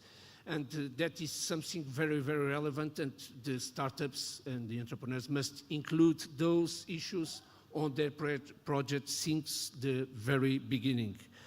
Then one last advice: networking. When you're ready to go and pitch, to do your pitch to the investors, go to the events, meet people, and things will happen. Thank you so much. And on this note, I will encourage all of you in the crowd afterwards to really connect with the people here, because as he said, networking, having contacts. And I think one of the most important things is, even if you think your proposal is solid, it might be as you roll out, you hit the stumbling blocks, but the key message is not to give up, because failure will help you to make it better. So before probably we were shy to say, but now it's spoken openly, and it's sort of like an encouragement when you said that I failed, and to even tell the story, the trajectory of how you got to where you're at. So thank you for that. Let me move on to Mr. MacD. Because we're talking about how technology is transforming the tourism experience, both for the tourist and also for SMEs who create these experiences. And yourself as an investor, if you can tell us, what do you look for in tourism and other technology-related startups, and what are some of the recent trends that you've picked up, especially when it comes to sustainable tourism? Thank you. Assalamu alaikum wa rahmatullah. My name is Magdi, African Renaissance Ventures. So I spent about 20 years in the World Bank and IFC, and even a couple of years in the government of Sudan. But over time, I felt that the fastest way to develop Africa is to back startups that are really solving problems with technology. There's big gaps in education and healthcare and jobs. And while I love those organizations and what they're doing, I think the fastest way is to really back those innovators and startups who are really driving the continent forward. So tourism creates a lot of jobs. It's about 24 million jobs in Africa, about 8% of GDP. But as we've discussed, there's a lot of issues that come around, and some of the trends that we're seeing, first of all, by digitizing, the first thing is micro-segmentation, I would say. That the ability to target very specific markets with very specific characteristics. And that micro-segmentation then allows for the second trend, which is very specific targeted value chains to support that niche. Company that we've looked at in Kenya called Purple Elephant, they've created a platform called Nomad that is targeted ecotourism very specifically, created another platform to create the supply chains that are also sustainable to support that set of experiences, as well as tools for HR and other operational management, and even wildlife, because in Kenya, that very wildlife driven, tools to sustainably manage the wildlife. It's an entire ecosystem created by one platform. Of course, discovery and promotion, booking. In Rwanda, they've created a digital ID for the mountain gorillas. The first 20 mountain gorillas each have an ID, because they are the cultural asset among the other wildlife there. It's a very high-end form of tourism. Very few people get to see them, but in fact they monetize, they're able to get donations to specific individual gorillas and even monetize some of the chains of, for example, t-shirts and other things that are created around those assets. We've seen destinations like Sri Lanka, Croatia, and others, South Africa, that triggered so many local tech businesses around the sustainable tourism market. In Uganda is a company that we like called Tripesa that is creating no-code platforms to digitize all of the small SMEs there so that it becomes easy for them to create a sort of a Shopify ability to sell. You know, I've noticed that a lot of companies have an online presence, but it's very hard to do the further transactions here.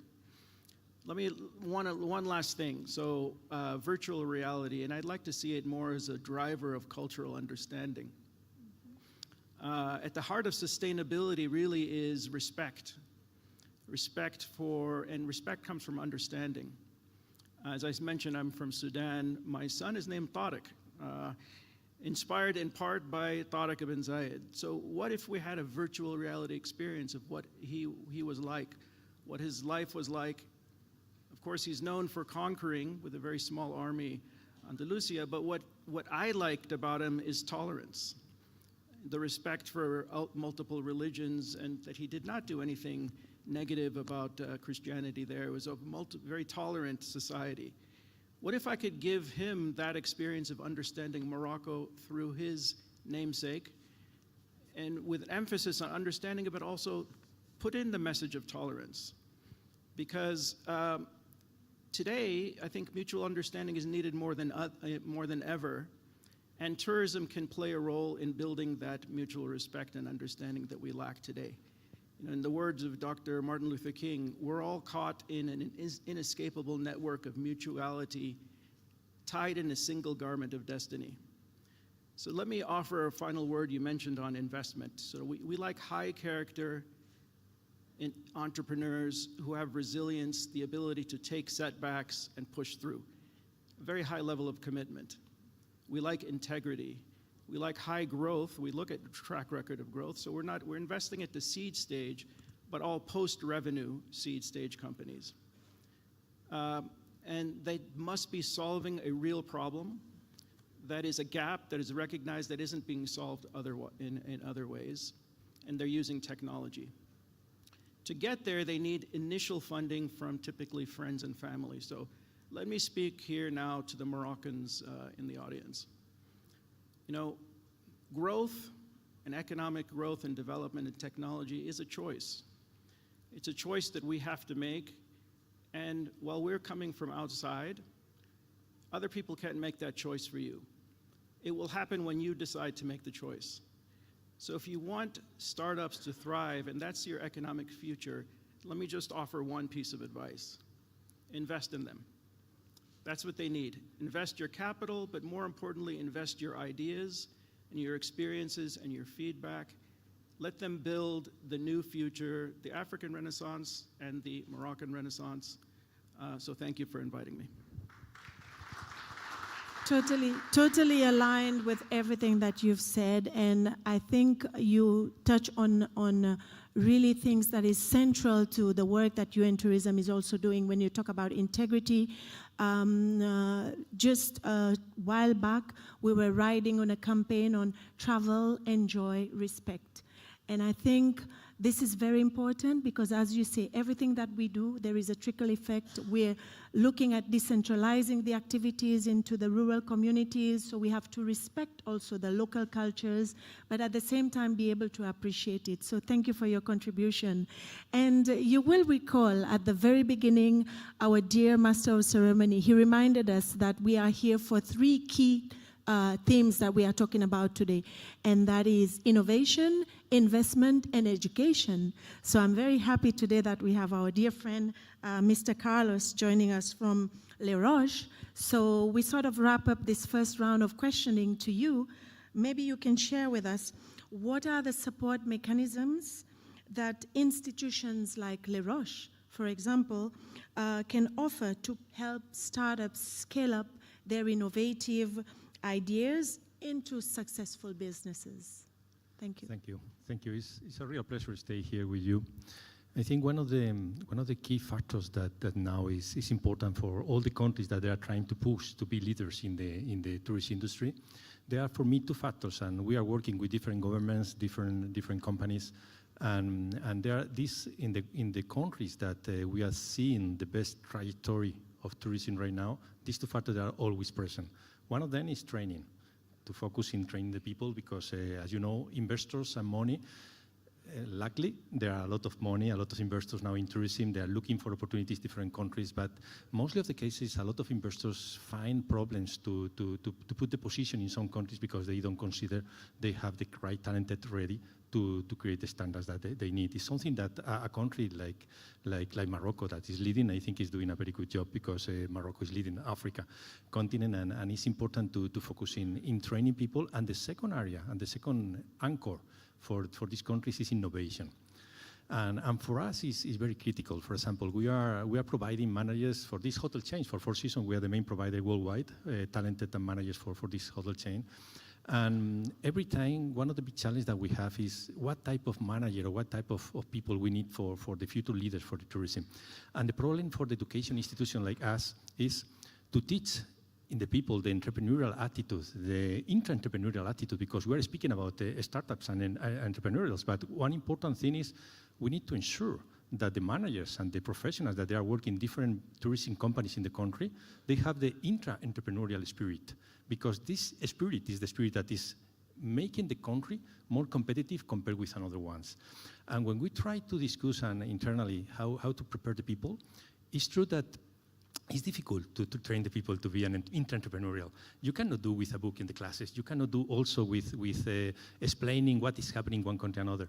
The only way that we discover that is working well to train the people in this area is to expose them for the environment of the new technologies moving and appear. And for example, we launched a very interesting project that is called Spark by Le Roche 4 years ago. Right now we have 68 projects worldwide. Some of them top projects that you will see very, very soon in the market. And the idea is this project, they are embarked in the campuses that we have, and the students and the faculty, they are working with them, collaborating. We have a challenge that we put 3 years ago, and now next year should be the only and the first university worldwide that have 100% of the managers and the students that they are coming from our campuses with an experience in innovation and entrepreneurial attitude. For that one means, for example, the companies, they are coming to the campus and putting the last technology in the environment that the students feel and enjoy with that. On top of that, students, they are participating in the investigation teams, in the developing teams in the companies to understand what means technology, because the important thing now is not, you remember when we are young, in my school, they teach me how to build technology. I don't know if you remember. It's the first time in the internet, and they teach us how to build C++, COBOL, BASIC, these type of things. After that, in my time in the university, they teach me how to use technology. And that time is PowerPoint, Word, Excel file, these type of things. Now, the university will start to realize that it's not important to teach the students and the professionals how to build the technology because there are specific person to do it. It's not important also how to use the technology because technology is user-friendly and the new generations, they know how to use technology. You know, what is important now is to teach the new generation and the managers and all the people that is working in tourism how to choose the technology. This is the key factor because the country that want to compete in a right way with the new, because now I can tell you, we are in a real war for talented and for position the countries, emerging countries in tourism in this moment. If you want to compete well, you need to have your people prepared, and the best way to prepare them is to teach them how to choose the right technology and how to embrace the right technology in your process of change of value. It's the most difficult thing.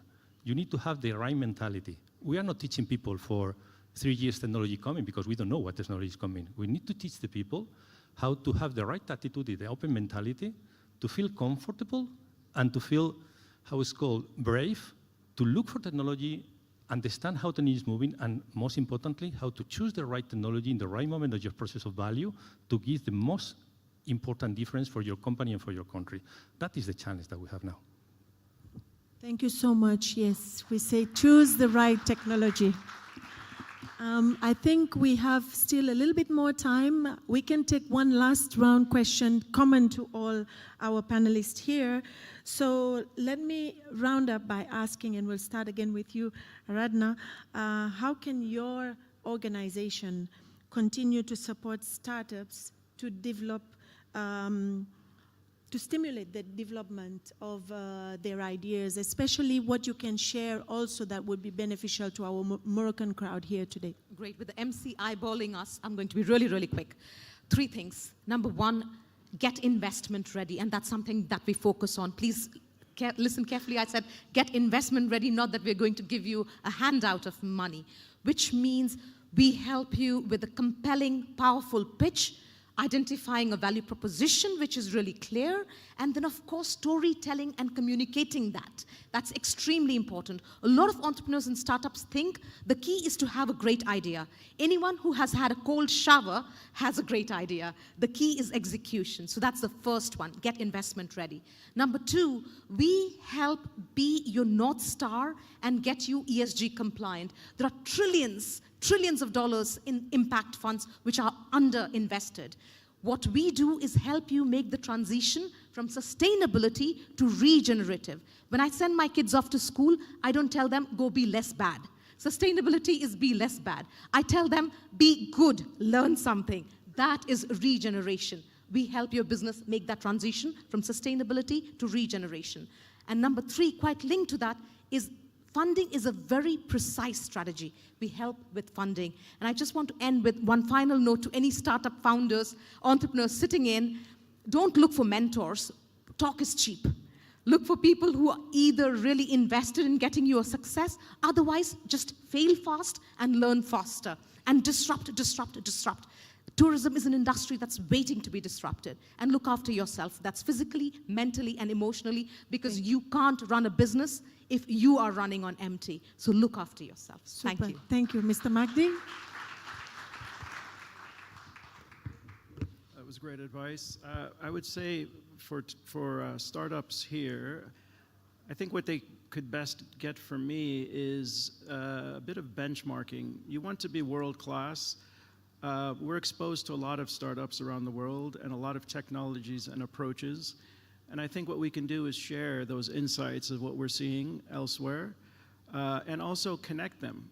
I can see how, we focus a lot on East Africa, and I can see how some of the startups there and here would have some common strategies, some ability to, some synergies, but even some lessons as to, I mentioned Purple Elephant, they're about regenerative tourism. Could very easily learn from what they're doing in order to adopt those here, and vice versa. Finally, I think we would be happy to invest. I think that's it's a market, that's what we're after, if we find the right ones. And even if we don't invest, we'll certainly provide feedback to help them get to the way they could be investable. Thank you. Secretary General mentioned this morning, don't delay in investing in Morocco. So Minister, you have your first one here, right here. Next to you, Pedro, please. Well, very quickly, one advice, choose wisely your investors, the ones that will do the right with you. You will stick together for a long time, long periods, good moments, less good moments. So it is very important to choose wisely with whom you are going to do the travel. Thank you. Thank you. My recommendation is, first, be brave to continue, not stop exploring. Be humble to recognize what other people is doing better than you, and be generous to sharing what you know do better than others. Thank you. Imad, you can tell us also what's in store next for us in Morocco. Maybe 2 things. Sustainability is important. I think all of intervenants talked about this thing, but I'm going to say something. Get your dream and go on. Fantastic. Invest in tourism. What a good note to end on. So, ladies and gentlemen, let us give another round of applause to our esteemed panelists, and thank you. Continue to network with them throughout the day today. Thank you. Thank you so much. Great panel with very interesting thoughts, and thank you for sharing all that. We're going to have now the next panel that will be as short as this one. We're going to have on the stage Mr. Miguel Flecha, founder and CEO of Delayed. I hope my pronunciation is okay. Mrs. Lola Rodriguez, founder and CEO of Smart Linking and co-founder and CEO of Senda Ecoway. Yes, yes, come on, please. Mrs. Dries Ashkar, public sector lead in Morocco and Northwest Africa for MasterCard, and Omar Badir, representing Director General of Temwil from Temwilcom.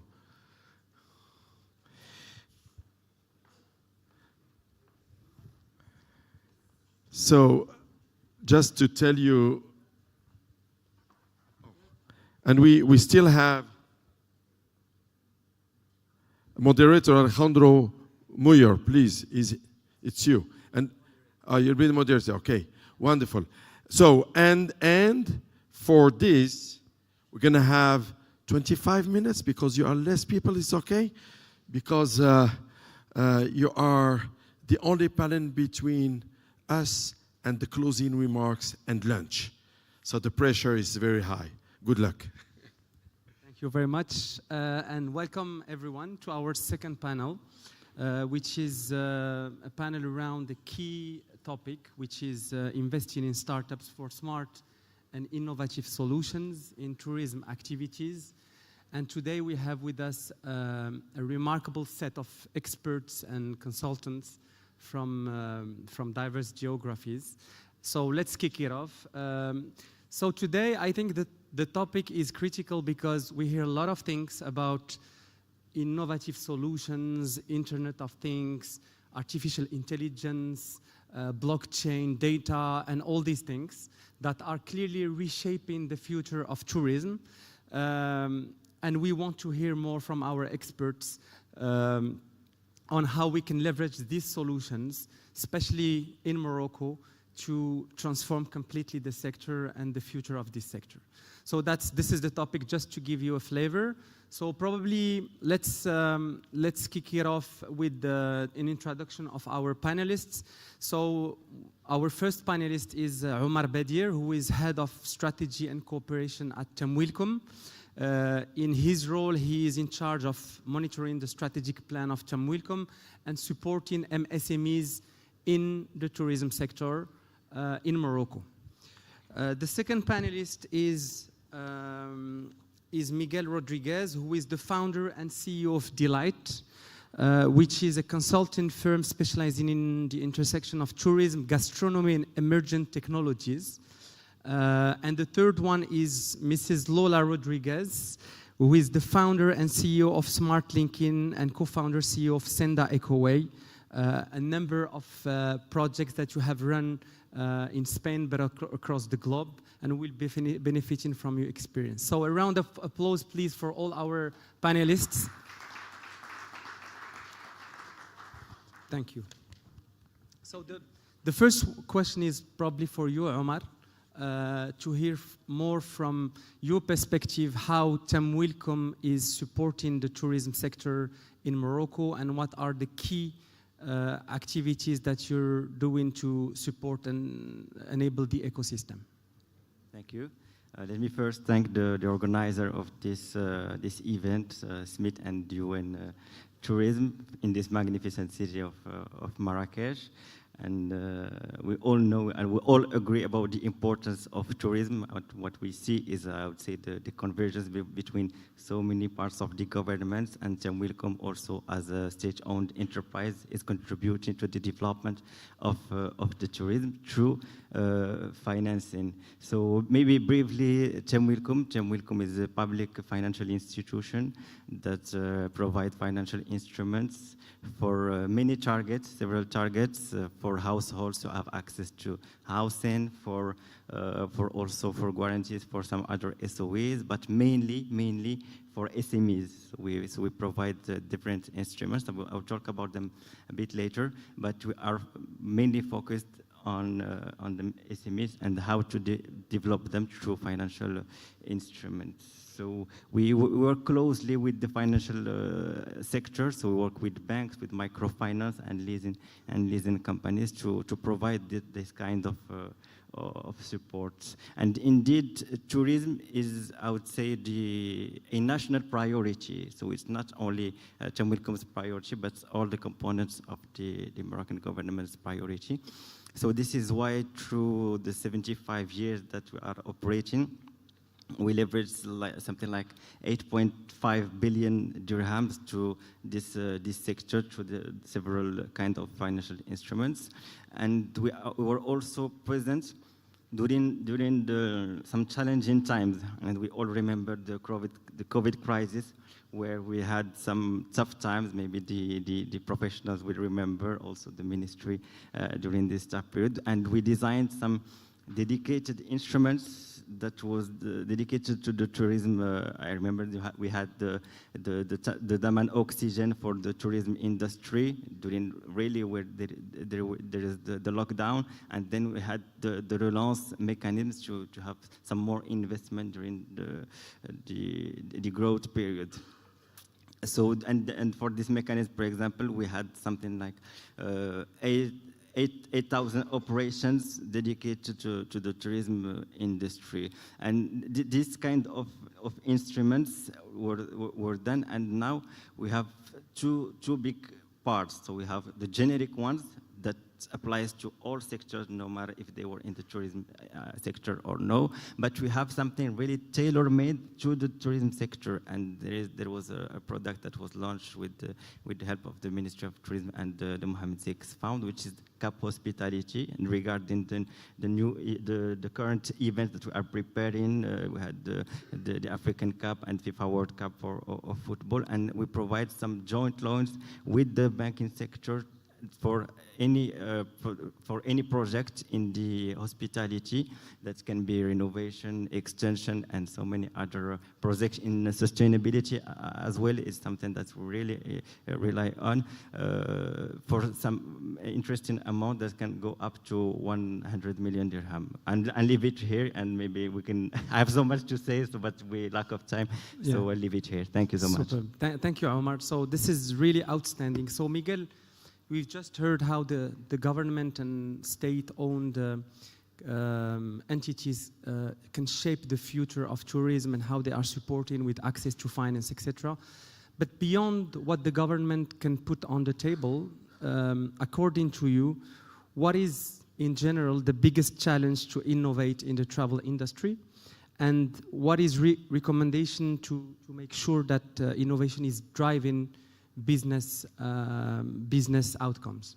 Okay, thank you, and thank you for having me here today. So before I go to the question, which is a big question, and address the answer on what is the challenge, I would like to highlight first the importance for our industry to innovate. So our industry is very big, our industry is complex, it's a truly global industry, there are lots of actors involved, and it's not easy to innovate. That's a very important thing, because there is a big need to actually innovate in our industry. The experience for the traveler is still fragmented. Traveler expectations are evolving very fast, and travelers are expecting personalized experiences. We have challenges with talent, because in certain markets we have talent scarcity. Our sustainability goals are important. Health and safety is still a challenge in certain markets, so there is a big need to innovate. That's point number one. Second, I think we are all experiencing the start of a huge revolution in terms of what technology can bring, right? So AI is obviously huge, and we are talking a lot about AI, but there are many other things happening in the market that give us a unique opportunity to innovate. Second point. The third point, how do we do it, right? So to your question, what is the biggest challenge? And I've been working on large digital transformation programs in our industry for the past 15 years. And I have seen super good ideas, super good startups, lots of innovative things that struggle to scale, right? And why? Because scalability is complex in an industry like ours that is so big and so complex, right? So for me, making sure that any innovation is focused from day one, from the inception of the idea, into become scalable and create significant business and social impact is key to success in the innovation space. And how do we address this challenge of scalability? Because I'm probably saying something which is obvious, right? If I do something that is not scalable, I won't be able to make an impact and I won't be successful. And for me, there are two answers to the question. The first one is collaboration. So if we want to transform an industry through innovation, this is not just about a few startups. This is really about the industry and the sector working together to help the entire ecosystem, from the innovation ecosystem to the public institutions and to the big private companies that are driving the success and the transformation of this industry. That's number one. And the second one is we need to look at innovation not from a technology product point of view, not just from a technology product point of view, but from a business social point of view. So what is the problem that we want to solve? And then which are the ingredients that we have to solve that problem? And how do we translate the value of technology and innovation to solve a concrete problem? And this requires, again, collaboration, because there is not one single solution for one problem. It's a one-to-many. Yeah, so I love it. So the final word is collaboration, and it gives the floor to the third question to you, Lola, about, because we had the point of view of someone representing state-owned institution, someone who knows very well the private sector. In your view, how both of them, the private sector and the public sector, given your experience as a consultant, as a lawyer, as an entrepreneur, how both of them can work together to shape the future of tourism in Morocco and in the world? Thank you very much. Thank you, first of all, for the invitation to UN Tourism and to SMIT, Morocco. I'm more than glad to be here in Marrakesh. The thing about talking the last is that there are a lot of ideas that have already come up, but that is very comforting because we agree in the main points. I must say that evolving a tourism sector, which is complex, definitely, and which is already successful as it is, it's a big challenge for any country, and it will drag on and it will need a whole change in the whole ecosystem that should be brought up as something completely new. Myself, I have the experience from the private sector. I see technology as a tool, and finally, of course, as a key tool, and finally, technology will drive the change if there is a change to make, and if we have very clear which is the content that we want to drive through the tool that is the technologies. So I really do think that we need to think global and act local, that scalability is key for the successfulness of our tourism sector, especially for SMEs and especially for technologies and innovative startups. But also we need to be born from a very, very rooted point of view. I think in that side, Morocco has a huge opportunity because it's a country full of authenticity, full of talent also, that really can drive a change, thinking local and acting global. Myself, I believe very much in the social and economic development through tourism, and so I think the importance of working together is key. There is no way of changing a whole ecosystem if private, public, and also talent from university don't work together. Super. This is, a holistic view. Thank you. So probably, for the 15 minutes left, let's talk concretely on how we can support the entrepreneurs and the startups to, go to the next step of their development and succeed and thrive. And how do you contribute as a company, and how can you do for entrepreneurs in Morocco thriving in this sector? For instance, I can start from my end as a representative of a worldwide giant company, MasterCard, who has, for instance, committed to empower 50 million SMEs around the globe half of them women, with a number of assets, AI, fraud, marketplaces, secure payments, on e-com, on present transactions, non-present transactions, a number of things. So probably we'll start with Wilcom, and then we will move to the two panelists. So concretely today, what are the actions that you are taking to empower the entrepreneurs, the startups and SMEs thriving in the tourism sector in Morocco? First, maybe I will borrow a sentence or idea from Mr. Barakat under his copyright.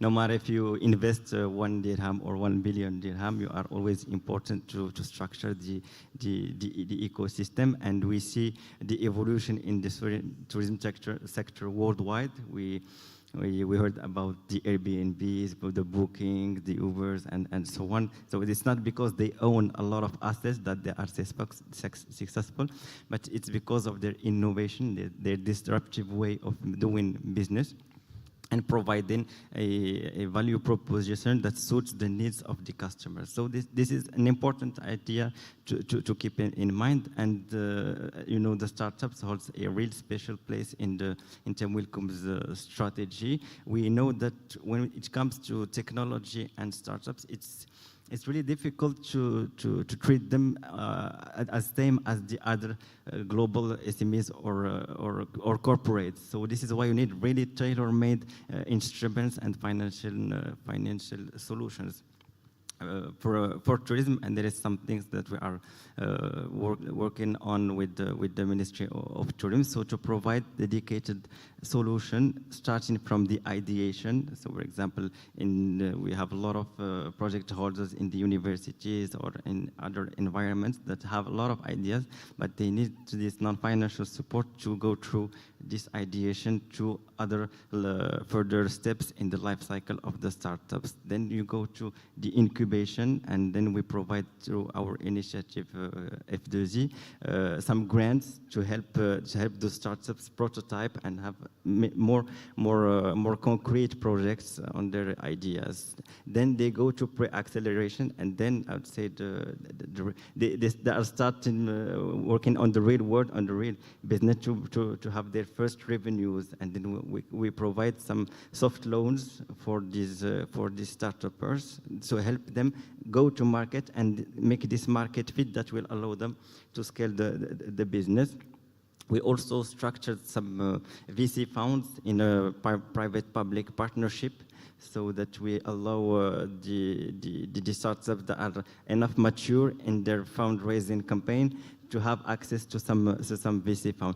This is briefly the mechanism that we've set, and we're working with the ministry on some other news to come. What I would like to highlight as well is that we have also other priorities, some transverse priorities, which are the contribution of the Moroccan diaspora, and as His Majesty King Mohammed says, may God bless him, insisted on the importance of the contribution of the Moroccan diaspora. So through this mechanism, we are trying to make some dedicated instruments to have their knowledge, their expertise, and all what they know to their network as well to make some projects in Morocco.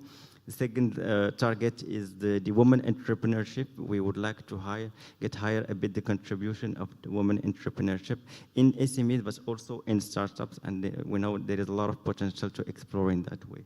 Super. Thank you. Great initiatives and mechanisms in place here. So Miguel, probably to you, the same question as a founder and CEO of Delight. How do you contribute in making the entrepreneurs successful in this sector and in Morocco in general, given the ecosystem and all the things that you have seen this morning, how we can support further? Okay, so thank you. You're welcome. So from Delight, we are a boutique consultancy specialized in the tourism sector, and our role is actually to help tourism and travel companies and institutions translate the value of technology. So we sit in the middle between the business, right? And we understand, as consultants, we understand the business of our clients very well, and the technology world, right? We are also technologists, we understand the technology. And basically what we are doing is translating the value of technology to resolve a business problem, right? On the technology side, there is a huge partner ecosystem. We have a large partner ecosystem with large companies, but also small startups. And what we are helping is address what these startups and companies can do to help a tourism institution or company drive value. Business value, social value, environmental value, okay? So we become, at the end, the translators, as I said, of the value that technology and innovation can provide. Based on what I heard this morning here from the ministers and Smith and so on, so Morocco is clearly a leading tourism destination, so it's on one hand of the equation, but it's also a great innovation ecosystem, right? It's on the other hand of the equation. Probably not just for Morocco, but to export this globally. First, to attract travelers to Morocco, but also to help Moroccan startups grow globally. What we can definitely do is become those translators of, first, what is the value that Moroccan startups, and I've spoken with 3 or 4 of them this morning, I have cards here because I've heard really interesting stuff and really powerful stuff, and I'm speaking with startups from all over the world, and what I've seen this morning here was very powerful, so I can help, as part of what I do for global clients, because we also work globally, leverage what these guys are doing, which is really, really interesting, and I can also help the local Moroccan tourism community address transformation and create value, right? As I said, on business, social and economic and sustainable impact. Super. So we're a bit in the middle of everything, and we're the translators. Okay. So last but not least, to you, Lola. Thank you. Well, I'm lucky enough to be already working in Morocco. I am working in the region of Souss Massa through the Canary Islands government in some technical assistances for supporting the creation of a big incubator for startups, touristic startups. So I am already doing that, and because of that, I get to know very unique and powerful and potentially very big business around the experiences. I think Morocco has the opportunity to create a big destination full of unique experiences. It is already one of those, but through the startups, it can even scale a lot more. And that is something we can help with. Senda Ecoway, my company, works in identifying and creating identifying the resources and creating the touristic products more out of the commercial and usual flows into workshops and visits and communication between the visitors and the more local community. This is something, as I said before, we believe in, like the social development and the economic growth in the local communities through tourism. Because our visitors may forget what we tell them, but they will never forget the way we make them feel. Wow, wonderful. Thank you. So I think our panel comes to an end. A final round of applause to all our panelists. And thank you very much for your attention. Thank you so much, all of you. And thank you to the 2 moderators. We had very short, intense, and thoughtful panels with great moderators. Thank you very much. Yes, thank you very much. The final photo before going to the closing remarks. And thank you very much. Thank you so much. I just wanted to, I'll be very short, but just wanted to react to some of the thoughts I have heard. First, I really love the idea that when creating startups for tourism and any other sector, the idea is not everything. Let me say, as Hawara said, execution. And I love that, because without any execution, you cannot make business happen. You cannot, at the end of the day, see the bottom of line. It doesn't work. Also appreciated, this is something that starts to be very normal. We don't just need to highlight it. We had speakers from Morocco, we had speakers from Portugal, and we have speakers from Spain. And this is the natural part of our daily life. We all need to be all together and say, Allah, let's make it. Yes, vamos, yes, that's it.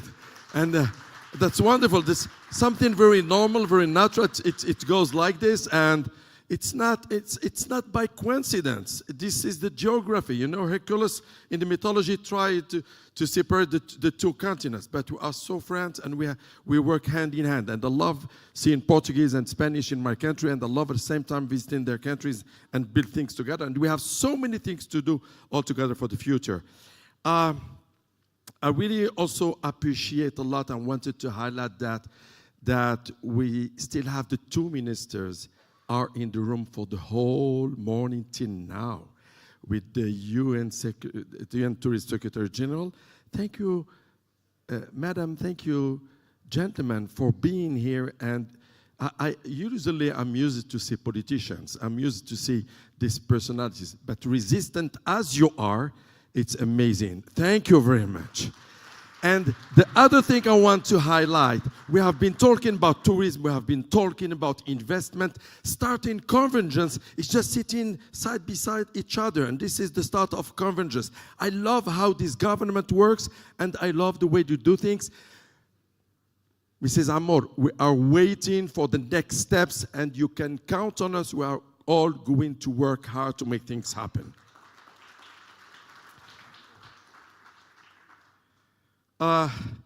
Last thing is for my fellow citizens, other Moroccans. Since a long time, tourism is part of our daily life.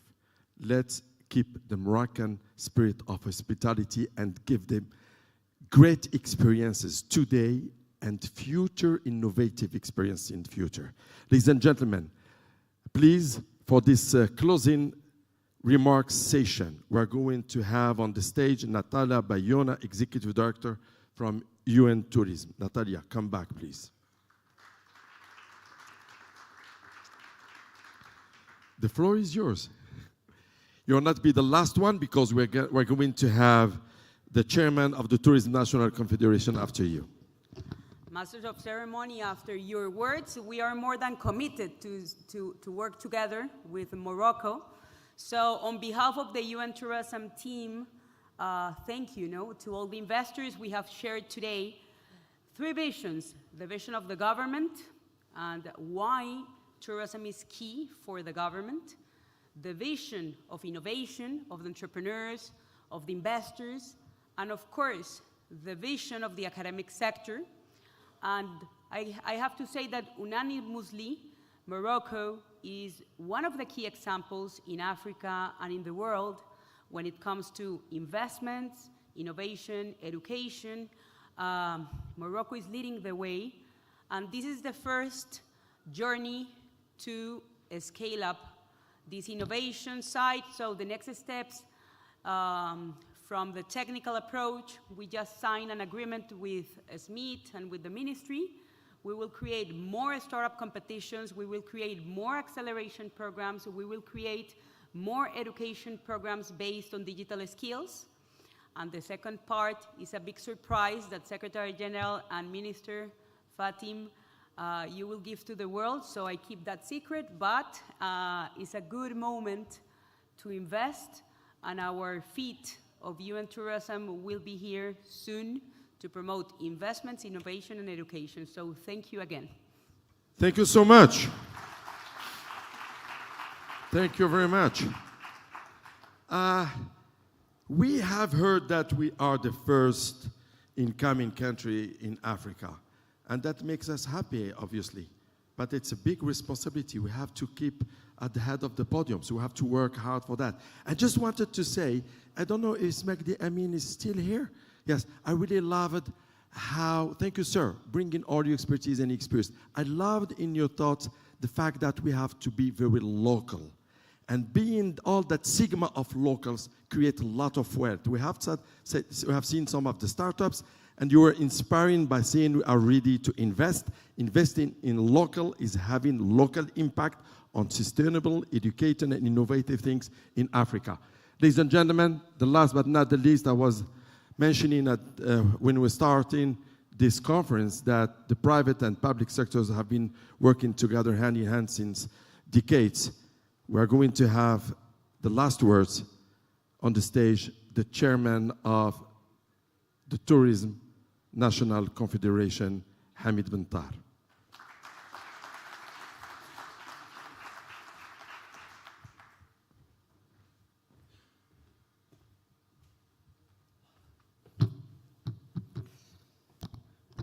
Wow. Esteemed colleagues, ladies and gentlemen, it's been really a pleasure, a great pleasure to be here with you today and to witness these amazing moments in the history of our country. What an amazing time. What an amazing time for our industry, for the tourism investors, for the innovators of Morocco. Thanks to all the teams that made it happen. All the teams from UN Tourism, Ministry of Tourism, and the Smith. Please give them a big round of applause. On behalf of all the members of the CRT, the Tourism Council of Marrakesh, I would like to thank you for choosing Marrakesh to celebrate this event. Thanks for choosing Morocco, but thanks for choosing Marrakesh particularly. This city of joy, Marrakech al-Beja, is very joyful today to witness this amazing moment. Thank you. I would like to start first to thank our Honorable Minister. My first message of gratitude goes to Madame Fatim Zahra Ammar. Please, I think she deserves a great round of applause. Yes. She's the one behind the execution. We had amazing visions in the past. It's the first time we don't have a vision, we have a roadmap. It's the wording is very important. We changed from vision to roadmap with the financing that goes with it and with the right leadership to make sure that the execution will happen. So thank you very much for all what you've been doing. My second message is for Mr. Secretary General, Mr. Zourab Pololi Kashvili. I did this right? Yes. Thank you. So thanks for setting the tone for this remarkable celebration for tourism investment opportunities, technology, innovation, and in education in our country. You've been here in the tough time, you are with us in celebration time, and so to you and all your teams, thank you very much on behalf of all the sectors. My third message of gratitude goes to all the ecosystem of Travel Tech Morocco. Some of them are in the room. We are in our 5th edition. We've started this adventure in the National Tourism Confederation to bring together this ecosystem. Some of them have been part of the jury for these events, and I would like also to tell them how I'm proud. I think that they are proud also because this is an amazing moment. We've been dreaming of such moments in the past. We are starting our journey. I would like to say that we are proud of the performance of Morocco. They are historical. But I know that our Honorable Minister is not satisfied. He wants always to put higher and higher the objectives. We are a startup country in tourism. We believe that with our 17 million, we deserve much more. We are going to work to reach the 26 million Zourab in 2030. That's the objective. I'm sure that we're gonna go even further, and we need you all to start to work together. I think this new dynamic, this collaboration, this spirit that makes us work together hand in hand, private and public sector, that is famous now in the whole world, is very important, and we need to start to write the history and prepare for a master plan for what Morocco deserves. I believe, I don't know about you, that we deserve to work on a plan for 50 million. No? What do you think about it? If it's yes, say it louder. Yes. We need to start to work on a bigger master plan because we believe we're gonna, for medium term, short term, it's done. Thanks to our minister. Medium term, it's tomorrow, 2030, it's gonna be done. And we need to start to work on a bigger ambition because our country deserves it. And the national tourism team, because we have an amazing national football team, and we have an amazing tourism national team, have been working on that, and together we're going to build an industry that's going to be more resilient, more inclusive, more responsible, more creative, and more sustainable. So thank you very much for all those who have been involved in preparing this event. This is the beginning of the new adventure of Moroccan startup in tourism. Thank you. Thank you so much. Thank you, Hamid. I love when the private sector has commitments like this. This is the way it has to work. Ladies and gentlemen, I would want to conclude by saying to all of you, thank you so much for this wonderful journey that we have to prepare, to work on, and to deliver this conference. It was a great honor for me to facilitate everything for you, and I hope you enjoyed. Our lunch is outside on left in the esplanade, so let's go together all for lunch there. And before opening the doors, if you allow me, I would want to go for a selfie. Mr. Minister, Madam Minister, my selfie with you. Oh, thank you. Have a great day.